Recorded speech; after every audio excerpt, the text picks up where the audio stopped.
നമ്മൾ ഈ പരിശുദ്ധാത്മാവിന്റെ ശക്തി എപ്പോഴും ചെറുതായിട്ടാണ് കാണുന്നത്. എന്തുകൊണ്ടാണ്? പാട്ടുപാടി അവസാനം 4 വരി കഴിയുമ്പോൾ എന്ത് ചെയ്യണം? കൈയടിക്കണം, അന്യഭാഷ പറയണം. അത് കഴിഞ്ഞ് ഇത് ഉപയോഗിക്കുന്നവരുണ്ടോ? വീട്ടിൽ അന്യഭാഷയെ പ്രാർത്ഥിച്ചുകൊണ്ട് നടക്കുന്നവർ എത്ര പേരുണ്ട്? രാത്രിയുടെ യാമങ്ങളിൽ എഴുന്നേറ്റ് അന്യഭാഷയെ മാത്രം പ്രാർത്ഥിക്കുന്നവർ എത്ര പേര് ഇതിനകത്തുണ്ട്? 2 മിനിറ്റ് പ്രാർത്ഥിക്കുന്ന കാര്യമല്ല പറഞ്ഞേ, അന്യഭാഷയിൽ മാത്രം തുടർന്ന് പ്രാർത്ഥിക്കുന്നവർ. ഞാൻ സത്യസന്ധമായിട്ട് പറയുന്ന ഒരു കാര്യം ഞാൻ പറയാം. ഞാനൊരു പാസ്റ്ററുടെ മോളായിട്ട് ജനിച്ചു വളർന്നു. 10 വയസ്സുള്ളപ്പോൾ ഞാൻ രക്ഷിക്കപ്പെട്ടതാ. 12 വയസ്സുള്ളപ്പോൾ ഞാൻ അഭിഷേകത്താൽ നിറഞ്ഞതാ. എന്നാൽ കഴിഞ്ഞ ഒരു 3 വർഷത്തിന് മുമ്പ് വരെ ഞാൻ അന്യഭാഷ പറയുന്നത് എപ്പോഴാണെന്നറിയോ? പാട്ട് പാടിക്കഴിഞ്ഞ് പിന്നെ കുടുംബ പ്രാർത്ഥന ഞങ്ങൾ ആരാധിക്കണം. അപ്പം അമ്മയ്ക്ക് നിർബന്ധമാണ്. അതുകൊണ്ട് ഞങ്ങൾ കൈയടിച്ച് നല്ലോട്ട് ആരാധിക്കും. മനസ്സിലായോ? എന്നാൽ ഈ അന്യഭാഷയുടെ ഗുണം എന്ത് ചെയ്തിട്ടില്ല? പറ, മനസ്സിലായിട്ടില്ല.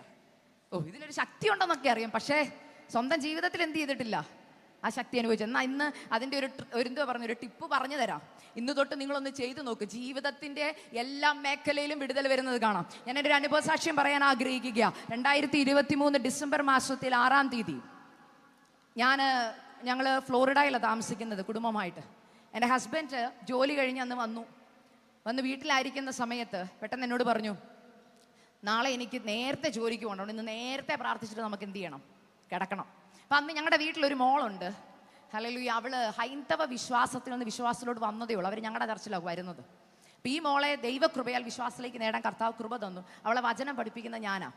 അപ്പോൾ അവൾക്ക് എപ്പോഴൊക്കെ ഒരു പ്രശ്നം വരും അവൾ ഓടി വന്നിട്ട് എന്നോട് പറയും, ചേച്ചി എനിക്ക് വേണ്ടി പ്രാർത്ഥിക്കാം, ഞാൻ ചേച്ചിയോട് ഇന്ന് 2 ദിവസം നിൽക്കുവാന്ന് പറയും. ഞാൻ പറഞ്ഞു നിന്നോളാൻ. അപ്പോൾ ഈ ഡിസംബർ 4-ാം തീയതി ഈ മോൾ ഇതുപോലെ എന്നെ വിളിച്ചിട്ട് പറഞ്ഞു, ചേച്ചി എപ്പോഴും ഈ പരിശുദ്ധാത്മാവിന്റെ ശക്തിയെക്കുറിച്ചൊക്കെ പറയുന്നുണ്ടല്ലോ, അഭിഷേകത്തെക്കുറിച്ച്. എനിക്ക് അഭിഷേകം പ്രാപിക്കണം, ഞാൻ ചേച്ചിയോട് വന്ന് 2 ദിവസം നിന്നോട്ടെ എന്ന് ചോദിച്ചു. ഞാൻ പറഞ്ഞു നിന്നോളാൻ. ഇവള് വന്ന് എൻ്റെ കൂടെ 2 ദിവസം നിന്നു. 4-ഉം 5-ഉം. 4-ാം തീയതി നടന്ന കാര്യം എന്ന് പറയുന്നത് ജീവിതത്തിലെ കുറവുകൾ പരിശുദ്ധാത്മാവൊക്കെ വെളിപ്പെടുത്തി കൊടുക്കാൻ തുടങ്ങി. നിങ്ങൾ ഓർക്കണേ, ഇന്നത്തെ തലമുറയുടെ കാര്യമാണ് പറയുന്നത് കേട്ടോ. ഞാൻ പ്രാർത്ഥിച്ചിട്ട് അത് കളയണം ഇത് കളയണം അങ്ങനെ ചെയ്യണമെന്നൊന്നും പറഞ്ഞില്ല. അവിടെ ഇരുന്ന് പ്രാർത്ഥിച്ചു വചനം വായിച്ചു കൊടുത്തു. ഹല്ലേലൂയ. ഗലാത്യ ലേഖനമൊക്കെ വായിച്ചിട്ട് ഞാൻ പറഞ്ഞു, മോളെ നമ്മുടെ പഴയ മനുഷ്യന്റെ സ്വഭാവങ്ങളാണ് ഇതൊക്കെ. എന്നാൽ പുതിയ മനുഷ്യനെ സ്വീകരിച്ചു കഴിയുമ്പോൾ ആത്മാവിന്റെ ഫലത്തിൽ വരേണ്ടത് സ്നേഹം, സന്തോഷം, സമാധാനം, ഇതൊക്കെയാ. എന്നാൽ പലപ്പോഴും നമ്മുടെ ജീവിതത്തിലുള്ള എന്താ? കോപം, ക്രോധം, ഈർഷ്യ, അസൂയ, ഇതൊക്കെ അങ്ങോട്ട് പറഞ്ഞു. ഇതെല്ലാം പറഞ്ഞിട്ട് പരിശുദ്ധാത്മാവ് തന്ന ആലോചന പറഞ്ഞപ്പോൾ ഇവള് പറഞ്ഞു, ചേച്ചി എനിക്ക് മനസ്സിലാവുന്നുണ്ട് ചേച്ചി, എൻ്റെ ജീവിതത്തിൽ ഒത്തിരി മാറ്റം വരുത്തുന്നുണ്ട്, ഞാൻ ഒത്തിരി പേരോട് ക്ഷമ പറയാനുണ്ട്. നിങ്ങൾ ഓർക്കണം, വചനത്തിന്റെ പരിവർത്തനമാണ് ഞാൻ പറയുന്നത്. പരിശുദ്ധാത്മാവ് ഒരാളിലേക്ക് വരുമ്പോൾ ആദ്യം നടക്കുന്നത് എന്താ? പാപബോധം വരുത്തും. നിങ്ങളെല്ലാവരും ആമേൻ പറഞ്ഞില്ല. നിങ്ങൾ ചിലയിടത്ത് പറയാം അവിടെ ഭയങ്കര അഭിഷേകത്തിലുള്ള ആരാധനയാന്ന് പറയുമ്പോൾ ഞാൻ ചോദിക്കുന്ന ഒരു ചോദ്യമുണ്ട്, അവിടെ പാപികൾ മാനസാന്തരപ്പെടുന്നുണ്ടോ എന്ന്. പുറത്തു നിന്നുള്ള പാപികളുടെ കാര്യം അല്ല ഞാൻ പറഞ്ഞത്. സഭയ്ക്കുള്ളിൽ പാപം ഇന്നുണ്ട്. നമ്മളിൽ പാപം ഇല്ലാത്തവരുണ്ടോ? ഇല്ല, നമ്മളിൽ പാപമുണ്ട്. ഞാൻ സാക്ഷ്യം പറയുക, എന്നാൽ നിങ്ങൾ കേൾക്കണം. നമ്മളിൽ പാപമില്ലേ? ഇല്ലെന്ന് പറയല്ലേ? ഉണ്ട്. പക്ഷെ ദൈവമക്കൾക്ക് ഒരു കുഴപ്പമുണ്ട്. നമ്മൾ ഈ പാപത്തെ കാറ്റഗറൈസ് ചെയ്തിട്ടുണ്ട്. എങ്ങനെ പറയും? വലിയ പാപവും ചെറിയ പാപം. ഈ വലിയ പാപങ്ങളൊക്കെ ആരാ ചെയ്യുന്നേ? സഭയ്ക്ക് പുറത്തുള്ളവർ. ഞങ്ങളോ? ചെറിയ പാപം. നിങ്ങൾ ബൈബിളിൽ നിന്ന് എനിക്കൊരു വാക്യം എടുത്ത് കാണിക്കോ പാസ്റ്റർ? അങ്ങനെ ഒരു വാക്യമുണ്ടോ പാസ്റ്റർ? യേശു എവിടെയെങ്കിലും പറഞ്ഞിട്ടുണ്ടോ നിങ്ങളിൽ ചെറിയ പാപം ചെയ്തവൾ വരട്ടെ? ഇല്ല. പാപം എന്നേ വിളിച്ചിട്ടുള്ളൂ. പാപത്തിന് കാറ്റഗറി ഇല്ല. പക്ഷെ അത് ഉണ്ടാക്കിയ ആൾക്കാരാരാ? നമ്മൾ വെറുതെ അത് ആ സഹോദരൻ്റെ ഒരു ചെറിയ ബലഹീനതയാ. എന്തുവാ നോണ പറയുന്നത്, വീട്ടിൽ വഴക്കുണ്ടാക്കുന്നത്. പിന്നെ നമ്മൾ സഹോദരിമാർക്ക് നിങ്ങൾ പിണങ്ങിയാലും കുഴപ്പമില്ല, പറയാനുള്ള ദൂത് പറയും. മനസ്സിലാകുന്നുണ്ടോ? ചിരിച്ചു കളറൊക്കെ മുഖം മാറി, എന്നാലും കുഴപ്പമില്ല, ഞാൻ പറയാം. ഓക്കെ. സഹോദരിമാർക്കുള്ള കുറവ് എവിടാ? ഇപ്പൊ ഈ വായിച്ച എഫെസ്യ ലേഖനത്തിനകത്ത് പറഞ്ഞിട്ടുണ്ട്, നിങ്ങളിൽ എന്തുണ്ടാവരുത്? പൊട്ടച്ചൊല്ല്, കളിവാക്ക്, ചേർച്ചയല്ലാത്ത. ഈ ചേർച്ചയല്ലാത്തെന്നൊക്കെ പറയുമ്പോൾ നമ്മൾ ഓർക്കുന്നത് എന്നാ? നമ്മൾ ഇതിനെയൊക്കെ നമ്മുടേതായ രീതിയിൽ എന്ത് ചെയ്യും? വ്യാഖ്യാനിക്കും. എന്നാൽ ചേർച്ചയല്ലാത്തെന്ന് പറയുന്നതിനകത്തുള്ളതാ ഗോസിപ്പിംഗ്. ഒരാടെ കുറ്റം മറ്റൊരാടെ അടുക്ക പറയുന്നത് എന്തുവാ? ചേർച്ചയല്ല. ആർക്കും ഇഷ്ടമല്ല. എന്നാലും ഞാൻ പറയാം, എല്ലാവരുടെയും ചിരിയൊക്കെ മാറി. എന്നാലും ഞാൻ പറയാം, ദൈവമക്കളെ, നമ്മുടെ ഇടയിൽ എന്തുണ്ട്? ഏഷണിയുണ്ട്. നമ്മൾ ഗോസിപ്പ് പറയാറുണ്ട്. നമ്മൾ വിശുദ്ധമായിട്ട് അത് പറയുന്നത് എങ്ങനാ? പ്രാർത്ഥനാ വിഷയമായിട്ടാ. സിസ്റ്ററെ, ഞാൻ അറിഞ്ഞായിരുന്നോ നമ്മുടെ തൊട്ടപ്പുറത്തെ സഹോദരിയുടെ മോൻ ഇങ്ങനെ ഒരു വീഴ്ച വന്നു കേട്ടോ, പ്രാർത്ഥിക്കാനായിട്ട് ആ സഹോദരി എന്നോട് പറഞ്ഞ, ഞാൻ പ്രാർത്ഥിക്കാത്തതുകൊണ്ട് നിങ്ങളെ എന്ത് ചെയ്യുക? ഇപ്പം എന്നെ വിളിച്ച ഒരാൾ പ്രാർത്ഥിക്കാൻ പറയുന്നുണ്ടെങ്കിൽ അതിനർത്ഥം എന്നെ വിശ്വാസം ഉള്ളതുകൊണ്ടല്ലേ എന്നോട് പറഞ്ഞേ. ഞാൻ ചെയ്യുന്നുണ്ടെങ്കിൽ പിന്നെ മറ്റൊരാളെ എനിക്ക് വിളിക്കേണ്ട കാര്യമുണ്ടോ? പക്ഷെ ഞാൻ വിളിക്കൂ എന്ന് പറയുന്നത് എന്തുകൊണ്ടാ? ഇതങ്ങോട്ട് അകത്തിരുന്നിട്ടൊരു സമാധാനം വരുന്നില്ല. ആരോടെങ്കിലും എനിക്കിതൊന്ന് അങ്ങനെയുള്ള ആത്മാവ് ഇതിനകത്തുള്ള ആരെങ്കിലും ഉണ്ടെങ്കിൽ ഇന്ന് അതിനെ ശാസിച്ച് മാറ്റി മാനസാന്തരപ്പെട്ടിട്ട് ഇതിനകത്തൊന്ന് പുറത്തു പോവുള്ളൂ. കാരണം ദൈവമക്കളിൽ നിന്ന് കർത്താവ് ആഗ്രഹിക്കുന്നതെന്നറിയോ? ഒരാളുടെ വിഷമം നമ്മളോട് പറഞ്ഞാൽ അത് നമ്മുടെ ചെവിക്കുള്ളിൽ കേട്ട് നമ്മുടെ ഹൃദയത്തിൽ പോയി കഴിഞ്ഞാൽ അത് പുറത്തോട്ട് പോകരുത്. ഇന്ന് ഏറ്റവും കൂടുതൽ വിശ്വാസവഞ്ചന നടക്കുന്നത് സഭയ്ക്കുള്ളിലാണ്. അതുകൊണ്ട് ഞാൻ പ്രത്യേകം പറയാം, പരിശുദ്ധാത്മാവിനോട് പറഞ്ഞിട്ട് പറയുക, നമ്മുടെ ചില വിടുതലുകൾക്കും നമ്മുടെ തലമുറയ്ക്ക് തടസ്സമായി നിൽക്കുന്നത് നമ്മുടെ നാവ. മനസ്സിലായെന്ന് വിശ്വസിക്കുന്നു. നമ്മൾ ചിലരുടെ തലമുറകളെ നോക്കി കളിയാക്കി പറയുന്ന നാളെ നമ്മുടെ മക്കൾക്ക് വരുമ്പോഴേ അറിയത്തുള്ളൂ. എൻ്റെ മമ്മി അമ്മച്ചിയൊക്കെ പറയുന്നൊരു പഴഞ്ചൊല്ലുണ്ട്, പഴുത്ത ഇല വീഴുന്നത് കണ്ട് പച്ചയില എന്ത് ചെയ്യരുത്? ചിരിക്കരുത്. കേട്ടവർ എത്ര പേരുണ്ട് ഇതിനകത്ത്? കേട്ടിട്ടില്ലാത്തവർ കേട്ടോ? പഴുത്ത ഇല വീഴുന്ന കണ്ട് പച്ചയില, അർത്ഥം എന്തുവാ? നമ്മുടെ സഭയ്ക്കുള്ളിലും നമ്മുടെ ദേശത്തും നടക്കുന്ന ഒരു വിഷയം നമ്മൾ ചർച്ചാ വിഷയമാക്കി കളിയാക്കി, അല്ലെങ്കിൽ അവർക്ക് അങ്ങനെ വരണമായിരുന്നു അല്ലെങ്കിൽ എന്ന് പറയുമ്പോൾ ഓർത്തോ, സ്വർഗം ഇത് കേട്ടോണ്ടായിരിക്കുന്നേ. നമ്മുടെ വീട്ടിലുമുണ്ട് തലമുറകൾ, നമ്മുടെ തലമുറയ്ക്കുണ്ട് ഒരു ഭാവി. എന്നാൽ ദൈവം അവിടെയാ പറഞ്ഞേ, നിങ്ങൾ വിധിക്കപ്പെടാതിരിക്കേണ്ടതിന് നിങ്ങൾ ആരെയും വിധിക്കരുത്. ഞാനിതൊക്കെ പറയാൻ കാരണം ഞാൻ ജീവിതത്തിലെ അനുഭവങ്ങളിൽ നിന്ന് ഇത് പറയുന്നത്. ഞാൻ ഈ മോളോട് ഇതൊക്കെ പറഞ്ഞ മോള് പറഞ്ഞു, ചേച്ചി ഞാൻ ഒത്തിരി പേരെ വിധിച്ചിട്ടുണ്ട് ചേച്ചി, കളിയാക്കിയിട്ടുണ്ട് ചേച്ചി. അവരെയൊക്കെ വിളിച്ച് എനിക്ക് ക്ഷമ പറയണം. പിന്നെ 1 മണിക്കൂർ ശുദ്ധീകരണത്തിൻ്റെ അവൾ വേറെ റൂമിൽ പോരുന്ന് ശുദ്ധീകരണം പ്രാപിക്കുക, ഞാൻ ഇവിടെ നിന്ന് പ്രാർത്ഥിച്ച് ഇവളെല്ലാവരെയും വിളിച്ച് ക്ഷമയൊക്കെ പറഞ്ഞ് ചെയ്യേണ്ടൊക്കെ പപ്പായെ വിളിച്ച് ക്ഷമ പറഞ്ഞു, അമ്മയെ വിളിച്ച് ക്ഷമ പറഞ്ഞു, വന്ന് പ്രാർത്ഥിക്കാൻ അങ്ങോട്ടിരുന്നു. 5 മിനിറ്റ് ആയതേ ഉള്ളൂ. ഞാൻ നോക്കിയപ്പോൾ അതാണ്ട് പരിശുദ്ധാത്മാവിൻ്റെ ശക്തി അവിടെ മേലെ അങ്ങോട്ട് മുറിക്കകത്തോട്ട് ഇറങ്ങിയിട്ട് അവൾ അന്യ ഭാഷ ദൈവത്തെ ആരാധിക്കുക, ഹല്ലേലൂയ, ദൈവത്തെ സ്തുതിക്കുക. എനിക്ക് വളരെ സന്തോഷം തോന്നി. ഞാനും ഒരുമിച്ച് ആരാധിച്ചു. മണിക്കൂറുകൾ നീണ്ടു നിന്ന ആരാധനയായിരുന്നു മുറിക്കുള്ളിൽ. ഹല്ലേലൂയ. അങ്ങനെ ആരാധിച്ചു കൊണ്ടിരുന്നപ്പോൾ പരിശുദ്ധാത്മാവ് എന്നോട് അന്നൊരു കാര്യം സംസാരിച്ചായിരുന്നു. പരിശുദ്ധാത്മാവിന്റെ ശക്തി അനുഭവിച്ചറിയുന്നത് പോലെ തന്നെ അവൾ കണ്ടു. എന്ത് ചെയ്യണം? അറിയണം. പക്ഷെ അതെന്താണെന്ന് എനിക്ക് മനസ്സിലായില്ല. അന്ന് രാത്രിയിലാണ് എൻ്റെ ഹസ്ബൻഡ് ജോലി കഴിഞ്ഞ് വന്നിട്ട് പറഞ്ഞ, നാളെ രാവിലെ എനിക്ക് പോകേണ്ടതുകൊണ്ട് നേരത്തെ കിടക്കാം. ഞാൻ പറഞ്ഞു ഓക്കെ, ഈ മോള് വീട്ടിലുണ്ട്. അപ്പൊ എന്നോട് ചേച്ചി ഞാൻ ഇന്ന് പോകുന്നില്ല, ഇന്നും കൂടെ ഞാൻ ചേച്ചിയുടെ നമുക്ക് രാത്രിയിൽ ഇരുന്ന് പ്രാർത്ഥിക്കാം. അതാ ആത്മാവ് പ്രാപിച്ചവന്റെ ഗുണം എന്നറിയോ? പ്രാർത്ഥന എന്ന് കേൾക്കുമ്പോൾ ഒട്ടനെ ചാടി കൂടി വരും. പരിശുദ്ധാത്മാവിന്റെ അഭിഷേകം നഷ്ടപ്പെട്ടവരുടെ ആദ്യത്തെ പ്രത്യേകത എന്നാണെന്നറിയോ? അവർക്ക് പ്രാർത്ഥന എന്ന് കേൾക്കുമ്പോൾ ആദ്യം വരുന്നുണ്ടോ, ഓ പ്രാർത്ഥിക്കാനാണോ, എന്നാൽ ഞാൻ ജീവനില്ലല്ലോ, മരിച്ചു പോയല്ലോ. ഉറങ്ങുന്നവൻ അതിൻ്റെ പ്രത്യേകതയാ. ചാവാറായ ശേഷിപ്പ് എന്നൊക്കെ പറഞ്ഞ് വെളിപ്പാട് പുസ്തകത്തിൽ ഒരു വാക്യമുണ്ട്. എന്തുവാ? ജീവനുള്ളെന്ന് പേരുണ്ട്, പക്ഷേ മരിച്ചവനാ. അതിൻ്റെ പ്രത്യേകത എന്നാ? മരിച്ചവനോട് ഇന്ന് പ്രാർത്ഥിക്കാൻ വരാൻ പറഞ്ഞാൽ വരുമോ? ജീവനുള്ളവൻ എന്ത് ചെയ്യും? റെസ്പോണ്ട് ചെയ്യും. നിങ്ങൾ ജീവനുണ്ടോ എന്ന് ഇന്ന് ചെക്ക് ചെയ്യണം. പ്രാർത്ഥിക്കാൻ പറയുമ്പോൾ രാത്രിയുടെ യാമങ്ങളിൽ പരിശുദ്ധാത്മാവ് തട്ടുമ്പോൾ നമ്മൾ എന്ത് ചെയ്യണം? പ്രാർത്ഥിക്കണം. പ്രാർത്ഥനാ ജീവിതം ഇല്ലെങ്കിൽ നമ്മൾ തളർന്നു പോകും. ഹല്ലേലൂയ. ഈ മോള് പറഞ്ഞു ചേച്ചി പ്രാർത്ഥിക്കാം. ഞാൻ പറഞ്ഞു ശരി. ഞാനും എൻ്റെ ഹസ്ബൻഡും എനിക്ക് ദാനമായി തന്ന 2 കുഞ്ഞുങ്ങൾ, മൂത്ത മോക്ക് അന്ന് 4 വയസ്സും ഇളയ ആൾക്ക് 3 വയസ്സും. ഞങ്ങൾ ഇത്രയും പേരും ആ മോളും കൂടെ പ്രാർത്ഥനാ മുറി കയറി പ്രാർത്ഥിച്ചു കൊണ്ടിരുന്നപ്പോൾ ഹല്ലേലൂയ ഈ മോള് പ്രാർത്ഥിച്ചു തുടങ്ങി. ഞാൻ പറഞ്ഞു ഇന്ന് മോള് പ്രാർത്ഥിക്കാൻ പറഞ്ഞു. അവളിങ്ങനെ പ്രാർത്ഥിച്ചു വന്നപ്പോൾ മലയാളത്തിലാണ് പ്രാർത്ഥിച്ചു തുടങ്ങിയതേ. പ്രാർത്ഥിച്ചു തുടങ്ങിയിട്ട് എൻ്റെ ഹസ്ബൻഡിന് വേണ്ടി പ്രാർത്ഥിക്കാൻ തുടങ്ങിയവള്. അപ്പം എൻ്റെ ഹസ്ബൻഡ് മലയാളം അറിയത്തില്ല, ഇംഗ്ലീഷ് മാത്രമേ അറിയൂ, ഒരു വാക്ക് പോലും മലയാളം സംസാരിക്കത്തില്ല. അപ്പം മലയാളത്തിൽ എനിക്ക് വേണ്ടി പ്രാർത്ഥിച്ചുകൊണ്ടിരുന്നിട്ട് പെട്ടെന്ന് എൻ്റെ ഹസ്ബൻഡിന് വേണ്ടി പ്രാർത്ഥിച്ചുകൊണ്ട് പെട്ടെന്ന് പുള്ളിക്കാരി ഇംഗ്ലീഷിൽ ഇങ്ങനെ പറഞ്ഞു, അച്ചച്ച ദൈവത്തിന് അച്ചച്ചനെ ഉപയോഗിക്കാൻ പ്ലാനുണ്ട്, 100 പേരുടെ നടുവിൽ അച്ചച്ചൻ വചനവുമായിട്ട് നിൽക്കുന്നത് ഞാൻ കാണുന്നെന്ന് പറഞ്ഞു. എനിക്കിത് ഭയങ്കര സന്തോഷം തോന്നുന്നു. കാരണം അഭിഷേകം കിട്ടിയതേ ഉള്ളൂ, ദാണ്ട് പ്രവചിക്കുന്നു. എനിക്ക് ഭയങ്കര സന്തോഷം. കാരണം എനിക്കറിയാം ഇത് നടക്കാൻ പോകുന്ന പ്രവചനമാണ്. കാരണം ഇത് ദൈവം എന്നോട് സംസാരിച്ചപ്പോൾ അടുത്ത ആൾ പറയുന്നു, ആരാ? പെന്തക്കോസ്തിന്റെ പാരമ്പര്യം ഇല്ല, ഈ ഇടയ്ക്ക് വിശ്വാസത്തിലേക്ക് വന്നതേ ഉള്ളൂ. തെളിവ് സഹിതം ആ കുഞ്ഞ് പറഞ്ഞു ഞാൻ ഏറ്റെടുക്കുന്നു. എൻ്റെ ഹസ്ബൻഡോട് പറഞ്ഞു ഏറ്റെടുത്ത് പ്രാർത്ഥിക്കാൻ പറഞ്ഞു. എൻ്റെ ഹസ്ബൻഡ് ജോലിയോടുകൂടെ നിൽക്കുന്ന ഒരാളാ. എൻ്റെ അച്ഛൻ മിനിസ്ട്രിയിലോട്ട് അങ്ങോട്ട് ഇറങ്ങിയിട്ടില്ല. എന്നാൽ മിനിസ്ട്രിയുടെ വിളിയുള്ളൊരു കുടുംബത്തിലെ മോനാ. അല്ലെങ്കിൽ ഓൺ എനിക്കറിയാം ആ അപ്പൻ്റെ മേൽ പകർന്ന അതേ അഭിഷേകം അടുത്ത ഇരട്ടി ശക്തിയോടെ എൻ്റെ ഹസ്ബൻഡിൻ്റെ മേൽ വരുമെന്ന് എനിക്കറിയാവുന്നത് കൊണ്ട് ഞാനും പ്രാർത്ഥിച്ചുകൊണ്ടിരിക്കുക. അപ്പോഴേ ഈ ദൂത് കേൾക്കുന്നു. ഞാൻ ദൈവസന്നിധിയിൽ അത് ഏറ്റെടുത്തു. നടന്ന കാര്യം ഞാൻ പറയാം. ഹല്ലേലൂയ. ഈ അച്ഛനോട് ഞാൻ പറഞ്ഞു അച്ഛൻ സമർപ്പിച്ച് പ്രാർത്ഥിക്കാൻ പറഞ്ഞു. എൻ്റെ ഹസ്ബൻഡ് സമർപ്പിച്ച് പ്രാർത്ഥിച്ചു. പ്രാർത്ഥന കഴിഞ്ഞപ്പോൾ എഴുന്നേറ്റു. ഞാൻ കിച്ചണിലേക്ക് പോന്നു. എൻ്റെ ഹസ്ബൻഡ് വന്ന് ലിവിങ് റൂമിൻ്റെ സോഫായുടെ അടുക്കൽ ഇങ്ങനെ നിൽക്കുക. എൻ്റെ കുഞ്ഞുങ്ങൾ എൻ്റെ കൂടെ ഉണ്ട്. ഞങ്ങളെല്ലാവരും ഞാൻ പറഞ്ഞ ഫുഡ് എടുക്കാമെന്ന് പറഞ്ഞ് നിൽക്കുക. പെട്ടെന്ന് ഞാൻ നോക്കുമ്പോൾ എൻ്റെ ഹസ്ബൻഡ് കയ്യിലിരുന്ന തൻ്റെ ഫോൺ, പുത്തൻ ഫോണാണ്, ഫോൺ നിലത്തേക്ക് ഇങ്ങനെ എറിയുന്നത് കണ്ടു. ഇപ്പം എൻ്റെ ഹസ്ബൻഡ് ഇച്ചിരി തമാശയൊക്കെ കാണിക്കുന്ന ആളായതുകൊണ്ട് ഞാൻ ഓർത്തു തമാശ കാണിക്കുമായിരിക്കും, പിള്ളേരെ കാണിക്കുമായിരിക്കും. പക്ഷെ എന്നാലും ഫോൺ എറിഞ്ഞപ്പോൾ എനിക്കൊരു സങ്കടം. പുത്തൻ ഫോണല്ലേ, ഹല്ലേലൂയ. വീണ്ടും ഞാൻ നോക്കിയപ്പോൾ അദ്ദേഹം കുനിഞ്ഞെട്ടി ഫോൺ എടുക്കാൻ ശ്രമിക്കും. അപ്പം എൻ്റെ മോൻ അടുത്ത് പോയി നിൽപ്പുണ്ട്. അപ്പം ഞാൻ ഓർത്ത് അവനായിട്ട് കളിക്കുമായിരിക്കും എന്നോർത്ത് ഇങ്ങനെ നോക്കുമ്പോൾ എടുക്കാൻ ശ്രമിക്കുന്നുണ്ട്. ഇങ്ങനെ കുനിയുന്നു, എഴുന്നേക്കുന്നു, കൈ ഇങ്ങനെ മേളിലോട്ടും താഴോട്ടും താങ്ങുന്നുണ്ട്, പക്ഷെ എടുക്കുന്നില്ല. കുറച്ച് നേരം കഴിഞ്ഞപ്പോൾ അച്ഛൻ പതുക്കെ എഴുന്നേക്കുന്ന കണ്ടപ്പോൾ ഇടത്തോട്ടൊരു ചെരിവുണ്ട്. പിന്നെ ഞാൻ കാണുന്ന കാഴ്ച, ഈ മുഖം ഈ വശത്തോട്ട് കോടിപ്പോയി. കേൾക്കണേ, ഈ മുഖം ഈ വശത്തോട്ട് കോടിപ്പോയി. ഒരു കൈ താണ്ട് തളർന്നു പോകുന്നു. ഞാൻ നോക്കിയപ്പോൾ കാല് വേച്ചു പോകും. അപ്പോൾ എനിക്ക് മനസ്സിലായി സ്ട്രോക്കാന്ന്. ഞാനൊരു നേഴ്സായിരുന്നേ, അതുകൊണ്ട് എനിക്കിത് സ്ട്രോക്ക് കണ്ടപ്പോഴേ മനസ്സിലായി. സ്ട്രോക്കാന്ന് മനസ്സിലായി. കാല് വേച്ചു പോയപ്പോൾ ഹല്ലേലൂയ എനിക്ക് മനസ്സിലായി പിടിച്ചില്ലെങ്കിൽ വീഴും. അതുകൊണ്ട് എനിക്ക് തന്നെ പിടിക്കാൻ പറ്റില്ല. വലിച്ചോണ്ട് എങ്ങനെയോ വലിച്ചു കൊണ്ടുവന്ന് കാലിൻ്റെ ബലം കുറയുന്നതിന് മുമ്പ് കൊണ്ട് ഡൈനിങ് ടേബിളിലെ ചെയറെ കൊണ്ട് ഇരുത്തി. ചെയറെ കൊണ്ട് ഇരുത്തുമ്പോൾ ഞാൻ നോക്കുമ്പോൾ ഒരു വശത്തോട്ട് കോടിയിട്ട് ഹല്ലേലൂയ തുപ്പലിങ്ങനെ ഒഴുകിക്കൊണ്ടിരിക്കുക. സംസാരിക്കാൻ പറ്റുന്നില്ല, വാക്ക് കുഴഞ്ഞുകൊണ്ടിരിക്കുക. എനിക്ക് പറയുന്നതൊന്നും തിരിയുന്നില്ല. ഈ സമയം ഞാൻ ഹല്ലേലൂയ ഇതാ പറഞ്ഞ സമയം തക്കത്തിൽ ഉപയോഗിക്കുന്നതിനെ കുറിച്ചാണ് പറഞ്ഞു വരുന്നത് കേട്ടോ.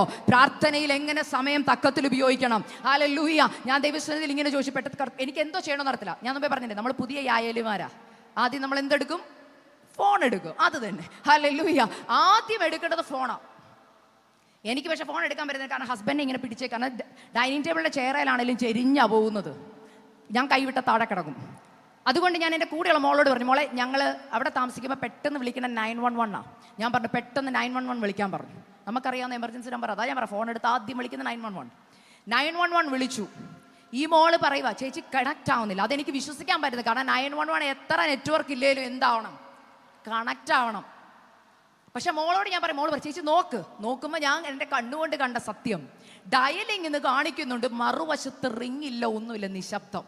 ഈ മോളോട് ഞാൻ പറഞ്ഞു ഫോൺ ഓഫ് ആക്കിയിട്ട് വിളിക്കും. ഫോൺ ഓഫ് ആക്കി വിളിച്ചു, പിന്നെയും കാണിക്കുക ഡയലിംഗ്. ഞാൻ പറഞ്ഞു കാര്യം ചെയ്യും, എൻ്റെ ഫോൺ ഒന്ന് എടുത്തതാ. മോൾ എൻ്റെ ഫോൺ എടുത്തു. ഞാൻ സ്ക്രീൻ ഓൺ ആക്കിയിട്ട് ഞാൻ നോക്കിയപ്പോൾ എനിക്ക് 911 വിളിക്കാൻ തോന്നുന്നില്ല. ഞാൻ ഏത് പ്രതിസന്ധിയുടെ നടുവിൽ ആദ്യം വിളിക്കുന്ന എൻ്റെ മമ്മിയാണ്. കാരണം എൻ്റെ മമ്മി പ്രാർത്ഥിക്കുന്ന ഒരു അമ്മയാണ്. ഹല്ലേലൂയ. എൻ്റെ മമ്മി ഇന്നും രോഗശാന്തി നിൽക്കുന്ന ഒരു അമ്മയാണ് കേട്ടോ. ഞങ്ങൾ 4 പെൺകുഞ്ഞുങ്ങളെയും പ്രസവിച്ചത് വീട്ടിലാണ് കേട്ടോ. അപകടം വന്നിട്ട് പോലും ഹല്ലേലൂയ ആശുപത്രി പോകാത്തൊരമ്മയുടെ മോളാണ് ഞാൻ. ഇന്നും ഹല്ലേലൂയ മരണത്തെ ജയിച്ച കർത്താവിൻ്റെ സാന്നിധ്യത്താൽ ജീവന്റെ ശക്തി വ്യാപരിക്കുന്ന ഒരു അമ്മയുടെ മോളാ. അതുകൊണ്ട് ഞാൻ പറയും, എനിക്ക് പെട്ടെന്ന് എന്തെങ്കിലും വന്ന രോഗം വന്ന ആദ്യം മമ്മിയെ വിളിക്കും. മമ്മി പ്രാർത്ഥിക്കാൻ പറയും. മമ്മിയോട് പ്രാർത്ഥിക്കാൻ പറഞ്ഞ് 4 വട്ടം ഡയൽ ചെയ്തിട്ട് വാട്സപ്പിൽ നിന്ന് കോള് പോകുന്നില്ല. ഇപ്പം 911 കണക്റ്റ് ആവുന്നില്ല, വാട്സപ്പും കണക്റ്റ് ആവുന്നില്ല. ഞാൻ പെട്ടെന്ന് ഓർത്ത് ഹസ്ബൻഡിൻ്റെ ഫോൺ എടുക്കാം. ഹസ്ബൻഡിൻ്റെ ഫോൺ എടുത്തപ്പോൾ സ്ക്രീൻ ഓൺ ആക്കിയപ്പോൾ എഴുതിയിരിക്കുക നോ നെറ്റ്വർക്ക് കണക്ഷൻ. നിങ്ങൾ ആ അവസ്ഥ ഒന്ന് ഓർത്ത് നോക്കണം കേട്ടോ. സ്ട്രോക്ക് വന്ന് 8 മിനിറ്റിനുള്ളിൽ ഹോസ്പിറ്റലിൽ എത്തിക്കണം, ഇല്ലെങ്കിൽ ഭയാനകം അവസ്ഥ. ഹല്ലേലൂയ. ചെറുപ്പക്കാരാ, ഞാൻ പറഞ്ഞില്ലേ എൻ്റെ കണ്ണിൻ്റെ മുമ്പിൽ 2 കുഞ്ഞുങ്ങൾ നിൽക്കുക, 4ഉം 3ഉം വയസ്സുള്ളത്. എൻ്റെ ആ ഒരു 5 മിനിറ്റത്തെ എൻ്റെ ജീവിതത്തെക്കുറിച്ച് ഞാൻ ചിന്തിച്ചപ്പോൾ ജീവിതത്തിൻ്റെ എല്ലാ വഴികളും അസ്തമിച്ചെന്ന് ഞാൻ ചിന്തിക്കുകയാണ്. എല്ലാം ഞാനിങ്ങനെ ചിന്തിച്ചു കൂട്ടി 5 മിനിറ്റിനുള്ളിൽ. ഹല്ലേലൂയ. ഇങ്ങനെ ചിന്തിച്ചുകൊണ്ടിരിക്കുമ്പോൾ ഞാൻ നോക്കിയപ്പോൾ മമ്മിയെ കണക്റ്റ് ആവുന്നില്ല. അച്ഛൻ്റെ ഫോണിൽ ഞങ്ങളുടെ വീട്ടിൽ വൈഫൈ ഉണ്ട്, എന്നിട്ട് പോലും നെറ്റ്വർക്ക് ഇല്ല. അപ്പോൾ മോള് പറയാം, ചേച്ചി എൻ്റെ ഫോണും വർക്ക് ചെയ്യുന്നില്ല. അപ്പം എനിക്കൊരു കാര്യം മനസ്സിലായി, 3 ഫോണും വർക്ക് ചെയ്യാതിരിക്കണമെങ്കിൽ മറ്റെന്തോ പദ്ധതി ദൈവത്തിനുണ്ട്. അതുകൊണ്ട് ഞാൻ ദൈവത്തിന്റെ സന്നിധിയിലേക്ക്, എനിക്കറിയാം ദൈവമേ ഇനി വഴിയുള്ളൂ. ചില വഴികൾ ദൈവം അടയ്ക്കുന്ന എന്തിനാണെന്നറിയാമോ? നീ എല്ലാ വഴിയും പരാജയപ്പെട്ട് കഴിയുമ്പോൾ നിന്റെ അപ്പം വെയിറ്റ് ചെയ്യുക. എന്തിനു വേണ്ടി എന്നറിയാമോ? നിന്റെ ഒരു വിളിക്ക് വേണ്ടി. നമ്മൾ പലപ്പോഴും ചെയ്യുന്ന മാനുഷികമായതെല്ലാം കഴിയുമ്പോഴാണ് നമ്മൾ ദൈവത്തിങ്കിലേക്ക് തിരിയുന്നത്. അന്ന് ദൈവം എന്നെ പഠിപ്പിച്ചൊരു വലിയ പാഠമായി ഞാൻ നിങ്ങളുമായിട്ട് ഷെയർ ചെയ്യുന്നത്. ശക്തമായിട്ട് എൻ്റെ ഉള്ളിൽ ഇങ്ങനെ തോന്നുന്നുണ്ട് പ്രാർത്ഥിക്കാൻ. ഞാൻ തുറന്നു പറയുക നിങ്ങളോട്, ഉള്ളിലുണ്ട് പ്രാർത്ഥിക്കണമെന്ന്. പക്ഷെ പ്രാർത്ഥിക്കേണ്ടത് എന്താണെന്ന് എനിക്കറിയത്തില്ല.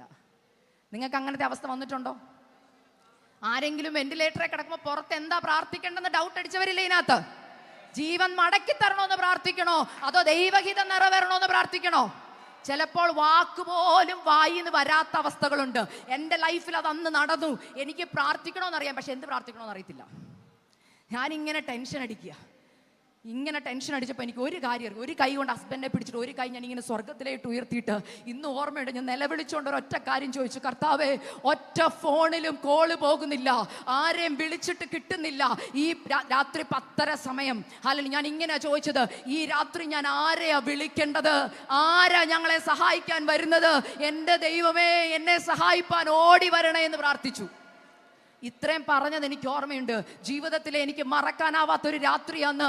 അതുവരെ ഞാൻ ദൈവശബ്ദം കേട്ടിട്ടുണ്ട്, കർത്താവ് അടുത്ത് വന്ന് സംസാരിക്കുന്നൊക്കെ കേട്ടിട്ടുണ്ടെങ്കിലും അന്ന് ലിറ്ററലി ഞാൻ എൻ്റെ ദൈവത്തിൻ്റെ ശബ്ദം എൻ്റെ കാതി കേട്ടു. ഹല്ലേലൂയ. കൈ ഇങ്ങനെ ഉയർത്തിപ്പിടിക്കുമ്പോൾ എൻ്റെ ഈ വലത്തെ വശത്തെ ചെവിയുടെ അടുത്ത് ചൂട് അനുഭവിക്കാൻ തുടങ്ങി. ഈ ചൂടിനകത്തുനിന്ന് ഒരു ശബ്ദം ഞാൻ കേൾക്കുക, എന്നെ വിളിച്ചപേക്ഷിക്ക, ഞാൻ നിനക്ക് ഉത്തരമരുളും. നീ അറിയാത്തത്, മഹത്വമായത്, അഗോചരമായത് ഞാൻ നിനക്ക് വേണ്ടി ചെയ്യും.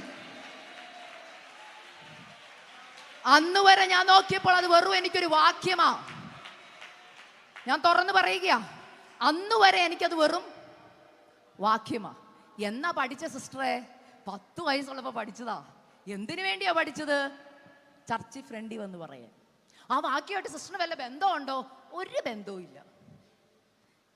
ശരിക്കും 66 പുസ്തകത്തിൽ ഓരോ വാക്യം എടുത്തിട്ട് ചോദിക്കണം, ഈ വാക്യത്തിന് എനിക്കുമായിട്ട് വല്ല ബന്ധമുണ്ടോ? പകുതി വാക്യത്തിന് നിങ്ങളോട് പറയുന്ന വാക്കെന്നാ? എനിക്ക് ആ വാക്യമായിട്ട് ഒരു ബന്ധവും ഇല്ല. നമുക്കാകെ ബന്ധമുള്ള വാക്യം എന്നാ?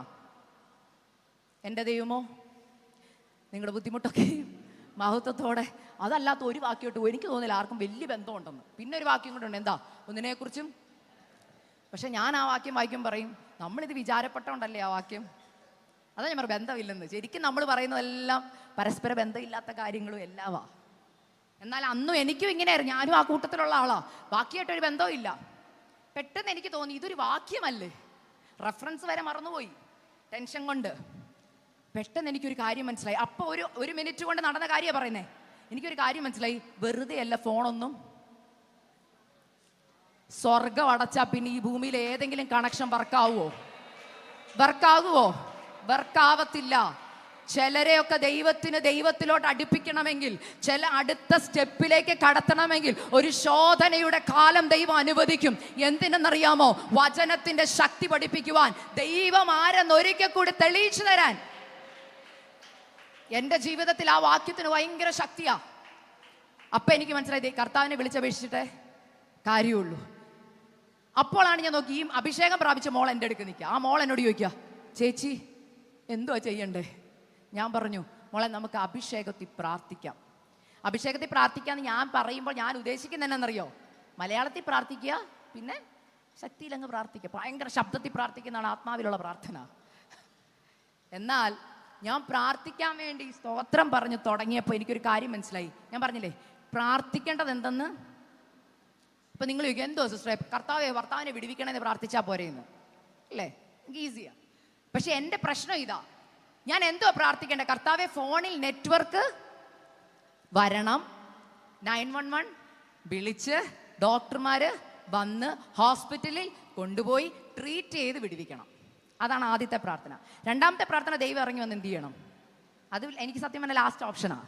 പക്ഷെ നമുക്ക് സന്തോഷം എന്നാ, ഒന്ന് ആശുപത്രിയിലൊക്കെ ഒന്ന് പോയി 2 വർക്കേഴ്സ് കടന്ന് അല്ലേ ഒന്ന് വിടുതൽ പ്രാപിക്കുന്നത്. അപ്പൊ ആദ്യത്തെ എൻ്റെ പ്രാർത്ഥന എന്താ? കർത്താവ് നെറ്റ്വർക്ക് വരണമെന്നാ. കർത്താവിന് ഇത് അറിയാം. അതിനാണ് നമുക്ക് ഒരാളെ സഹായിക്കാൻ തന്നിരിക്കുന്നത്, പരിശുദ്ധാത്മാവ്. നമ്മൾക്ക് എവണ്ണം പ്രാർത്ഥിക്കണമെന്ന് അറിയില്ല. ചില ഉദ്ദേശം നമ്മൾ പ്രാർത്ഥിക്കുന്ന നടക്കാത്തതിൻ്റെ കാര്യം നമ്മൾ പ്രാർത്ഥിക്കുന്ന ഇതുവരെ ദൈവം അക്സെപ്റ്റ് ചെയ്തിട്ടില്ല. കാരണം നമുക്ക് പ്രാർത്ഥിക്കേണ്ടത് എങ്ങനെയെന്ന് അറിയത്തില്ല. അന്ന് ദൈവാത്മാവ് എന്ത് ചെയ്തെന്നറിയാമോ? പ്രാർത്ഥിക്കേണ്ടത് എന്തെന്നറിയാതെ ടെൻഷൻ അടിക്കുന്ന ഞാനിങ്ങനെ പറഞ്ഞു, കർത്താവെ ഞാൻ എന്തുവാ പ്രാർത്ഥിക്കേണ്ടത്? അങ്ങയുടെ ഹിതം നടക്കാൻ പ്രാർത്ഥിക്കണോ? എനിക്കെല്ലാം നഷ്ടമാകും. ഉള്ളിൽ ഇങ്ങനെ ഇത് കടൽ പോലെ തിര പോലെ ഇങ്ങനെ ഉയർന്നു വരുമ്പോൾ ഞാൻ പോലും അറിയാതെ ആദ്യമായി എൻ്റെ ജീവിതത്തിൽ പരിശുദ്ധാത്മാവ് എൻ്റെ പ്രാർത്ഥന ഏറ്റെടുത്തു. ഞാൻ നോക്കിയപ്പോൾ ഞാൻ പോലും അറിയാതെ ഞാൻ അന്യഭാഷ പറഞ്ഞു തുടങ്ങി. ഇന്ന് ഒരുപാട് പുതിയ ബന്ധുക്കോസുകാർ ഇറങ്ങിയിട്ടുണ്ട്, അന്യഭാഷ കളിയാക്കുന്നവര്. ഹല്ലേലൂയ, നിനക്ക് കളിയാക്കാം, പക്ഷെ അതിൻ്റെ മേൽ വ്യാപരിക്കുന്ന ഒരു ശക്തി ഉണ്ട് കേട്ടോ. നീ അന്യഭാഷയെ പ്രാർത്ഥിക്കുമ്പോൾ നീ ദൈവത്തിനോടാ പ്രാർത്ഥിക്കുന്നത്. ഹല്ലേലൂയ. സാത്താന്യ മണ്ഡലങ്ങൾക്ക് അത് തിരിച്ചറിയാൻ പറ്റത്തില്ല. Hallelujah, hallelujah. പാരമ്പര്യത്തിന്റെ കെട്ടുകളെ നശിപ്പിക്കുവാൻ അതിന് കഴിയും. ഹല്ലേലൂയ. ഞാൻ അന്യഭാഷയെ പ്രാർത്ഥിച്ചു തുടങ്ങി. ഞാൻ നോക്കിയപ്പോൾ അഭിഷേകം പ്രാപിച്ച മോളും കൂടെ അന്യഭാഷയെ പ്രാർത്ഥിക്കുന്നു. ഓർക്കണം, ഹൈന്ദവ വിശ്വാസത്തിൽ നിന്ന് വന്നതാണേ. ആ കൊച്ചൊരു ബന്ധുക്കോസ് ചർച്ചിൽ പോയിട്ടില്ല, അത്ഭുതങ്ങളും അടയാളങ്ങളും കണ്ടിട്ടില്ല. ആ കൊച്ചു കേട്ടിട്ടേ ഉള്ളൂ. ഞാൻ എപ്പോഴും ഞങ്ങൾക്ക് കിട്ടിയ രോഗസൗഖ്യമൊക്കെ പറയും. ഞാനും കുറച്ച് നാളൊക്കെയാണ് ഞാൻ നേഴ്സിങ്ങിനൊക്കെ പോയി കഴിഞ്ഞാൽ മരുന്ന് ഉപയോഗിക്കാൻ തുടങ്ങി. അതുവരെ ഞങ്ങൾ ആരും മരുന്ന് എടുത്തിട്ടില്ല, വാക്സിൻസ് എടുത്തിട്ടില്ല. ഞങ്ങൾ 4 മക്കളും ആശുപത്രിയിൽ പോയിട്ടില്ല, ആശുപത്രി കണ്ടിട്ടില്ല. അതുകൊണ്ട് ഞങ്ങളുടെ എല്ലാം ഫെയ്ത്തോമിലാണ്. മനസ്സിലായോ? പനി വന്നാൽ പ്രാർത്ഥന, വലിയ അസുഖം വന്നാലും പ്രാർത്ഥന. ഈ പ്രാർത്ഥന മാത്രമേ ഞങ്ങൾക്ക് അറിയത്തുള്ളൂ. എന്നാൽ പരിശുദ്ധാത്മാ വന്ന് എന്നെ കാരണം ശുശ്രൂഷയ്ക്ക് ഇറങ്ങി ഞാൻ, കർത്താവിന് പഠിപ്പിക്കണ്ടേ. ഹല്ലേലൂയ. വെറുതെ പ്രസംഗിക്കുന്നതല്ല, ജീവിതത്തിൽ ഉണ്ടായിട്ട് പ്രസംഗിക്കുമ്പോഴാണ് പരിശുദ്ധാത്മാ അവിടെ പ്രവർത്തിക്കുന്നത്. ഹല്ലേലൂയ. പ്രസംഗം വാക്കുകളാലല്ല, ജീവിതം കൊണ്ട് പ്രസംഗിക്കണം. ഹല്ലേലൂയ. ജീവിതത്തിന്റെ അനുഭവം വേണം ഓരോ വാക്യങ്ങൾ പറയുമ്പോൾ. അന്ന് പരിശുദ്ധാത്മാവ് എന്നെ, ഞാൻ പോലും അറിയാതെ അന്യഭാഷയെ പ്രാർത്ഥിച്ചു തുടങ്ങി. ഈ പരിശുദ്ധാത്മാവ് നിങ്ങളുടെ ബലഹീനതയിൽ തുണ നിൽക്കുന്നു, എവണ്ണം പ്രാർത്ഥിക്കണോ നിങ്ങൾക്ക് അറിയത്തില്ലെന്നുള്ള വാക്യമൊക്കെ എനിക്ക് അപ്പോഴാണ് തിയറി മനസ്സിലായി, അന്ന് പ്രാക്ടിക്കലും മനസ്സിലായി.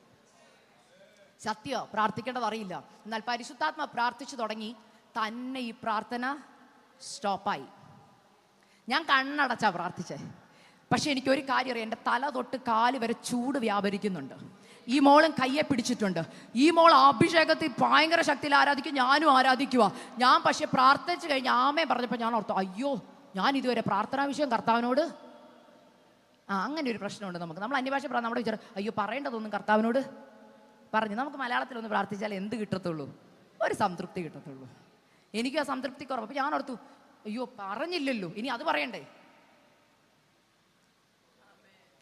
ഞാൻ പറഞ്ഞില്ലേ? അപ്പോൾ പറഞ്ഞു. ആര് പറഞ്ഞു എനിക്ക് വേണ്ടി?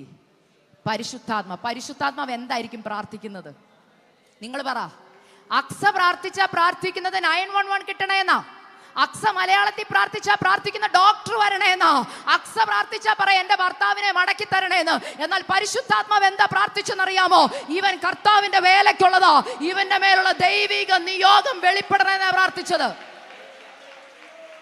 പരിശുദ്ധാത്മാവ് ദൈവത്തിന്റെ ഹൃദയം മനസ്സിലാക്കി നമുക്ക് വേണ്ടി പ്രാർത്ഥിക്കും. മനസ്സിലായോ? ഇന്ന് വായിച്ച വാക്യത്തിനകത്ത് അത് എഴുതിയിട്ടുണ്ട്. ബുദ്ധിഹീനരാകാതെ കർത്താവിന്റെ ഇഷ്ടം ഇന്നതെന്ന് ഗ്രഹിച്ചുകൊള്ളുവീൻ. അപ്പൊ ഇന്നതെന്ന് ഗ്രഹിക്കണമെങ്കിൽ നമ്മളെ ഇന്നതെന്ന് ഗ്രഹിപ്പിക്കുന്ന ആള് കൂടെയുണ്ട്. അദ്ദേഹത്തിന്റെ പേരാ പരിശുദ്ധാത്മാവ്. കർത്താവിന്റെ ഇഷ്ടം പോലെ നമ്മൾ പ്രാർത്ഥിച്ചാൽ അതിനെന്തുണ്ട്? ഉത്തരവുണ്ട്. പക്ഷെ പലപ്പോഴും ഉത്തരം കിട്ടാത്ത എന്തുകൊണ്ടാ? കർത്താവിന്റെ ഇഷ്ടം തിരിച്ചറിഞ്ഞല്ല. നമ്മൾ ഇന്നും പ്രാർത്ഥിക്കുന്ന നമ്മുടെ ഇഷ്ടമല്ലേ? അല്ലേ? അതേന്ന് നടന്നത് പറഞ്ഞിട്ട് പെട്ടെന്ന് നിർത്തുക. പെട്ടെന്ന് പ്രാർത്ഥന കഴിഞ്ഞ് കണ്ണു തുറന്നപ്പോൾ, അപ്പം ഞാൻ പ്രാർത്ഥന കഴിഞ്ഞപ്പോഴാണ് എനിക്ക് ഫീൽ ചെയ്ത്, അതുവരെ ഞാൻ വെയിറ്റ് ഉണ്ടായിരുന്നു എൻ്റെ കയ്യിൽ ഇങ്ങനെ താങ്ങി പിടിച്ചേക്കുമല്ലേ, ഒരു ബോഡിയുടെ മൊത്തം വെയിറ്റ് എൻ്റെ ഈ കയ്യിലുണ്ട്. പിന്നെ പ്രാർത്ഥിച്ച് കഴിഞ്ഞ് ആമേൻ പറഞ്ഞപ്പോൾ ഓർത്ത വെയിറ്റ് ഫീൽ ചെയ്യുന്നില്ല. പെട്ടെന്ന് ഞാൻ മുഖത്തോട്ട് നോക്കി, കാരണം അതുവരെ ഇങ്ങനെ ഒഴുകുക. ഒരു വശത്തോട്ട് മുഖം കോടിപ്പോയി, മൂക്ക് കോടി, കണ്ണ് താന്ന് കിടക്കുകയാ, അല്ലെങ്കിൽ കൈ ഇങ്ങനെ തളർന്നുപോയി, കാലും തളർന്നുപോയി. ഞാൻ ഇങ്ങനെ കണ്ടുകൊണ്ടിരുന്ന എൻ്റെ ഹസ്ബൻഡ് പ്രാർത്ഥന കഴിഞ്ഞ് കണ്ണു തുറങ്ങിയപ്പോൾ ദാണ്ട് മുഖം നേരെ ഇരിക്കുന്നു. അല്ലല്ലയോ, കോടല് മാറി, കൈ ദാണ്ട് ചലിക്കുന്നു, കാല് ചലിക്കുന്നു.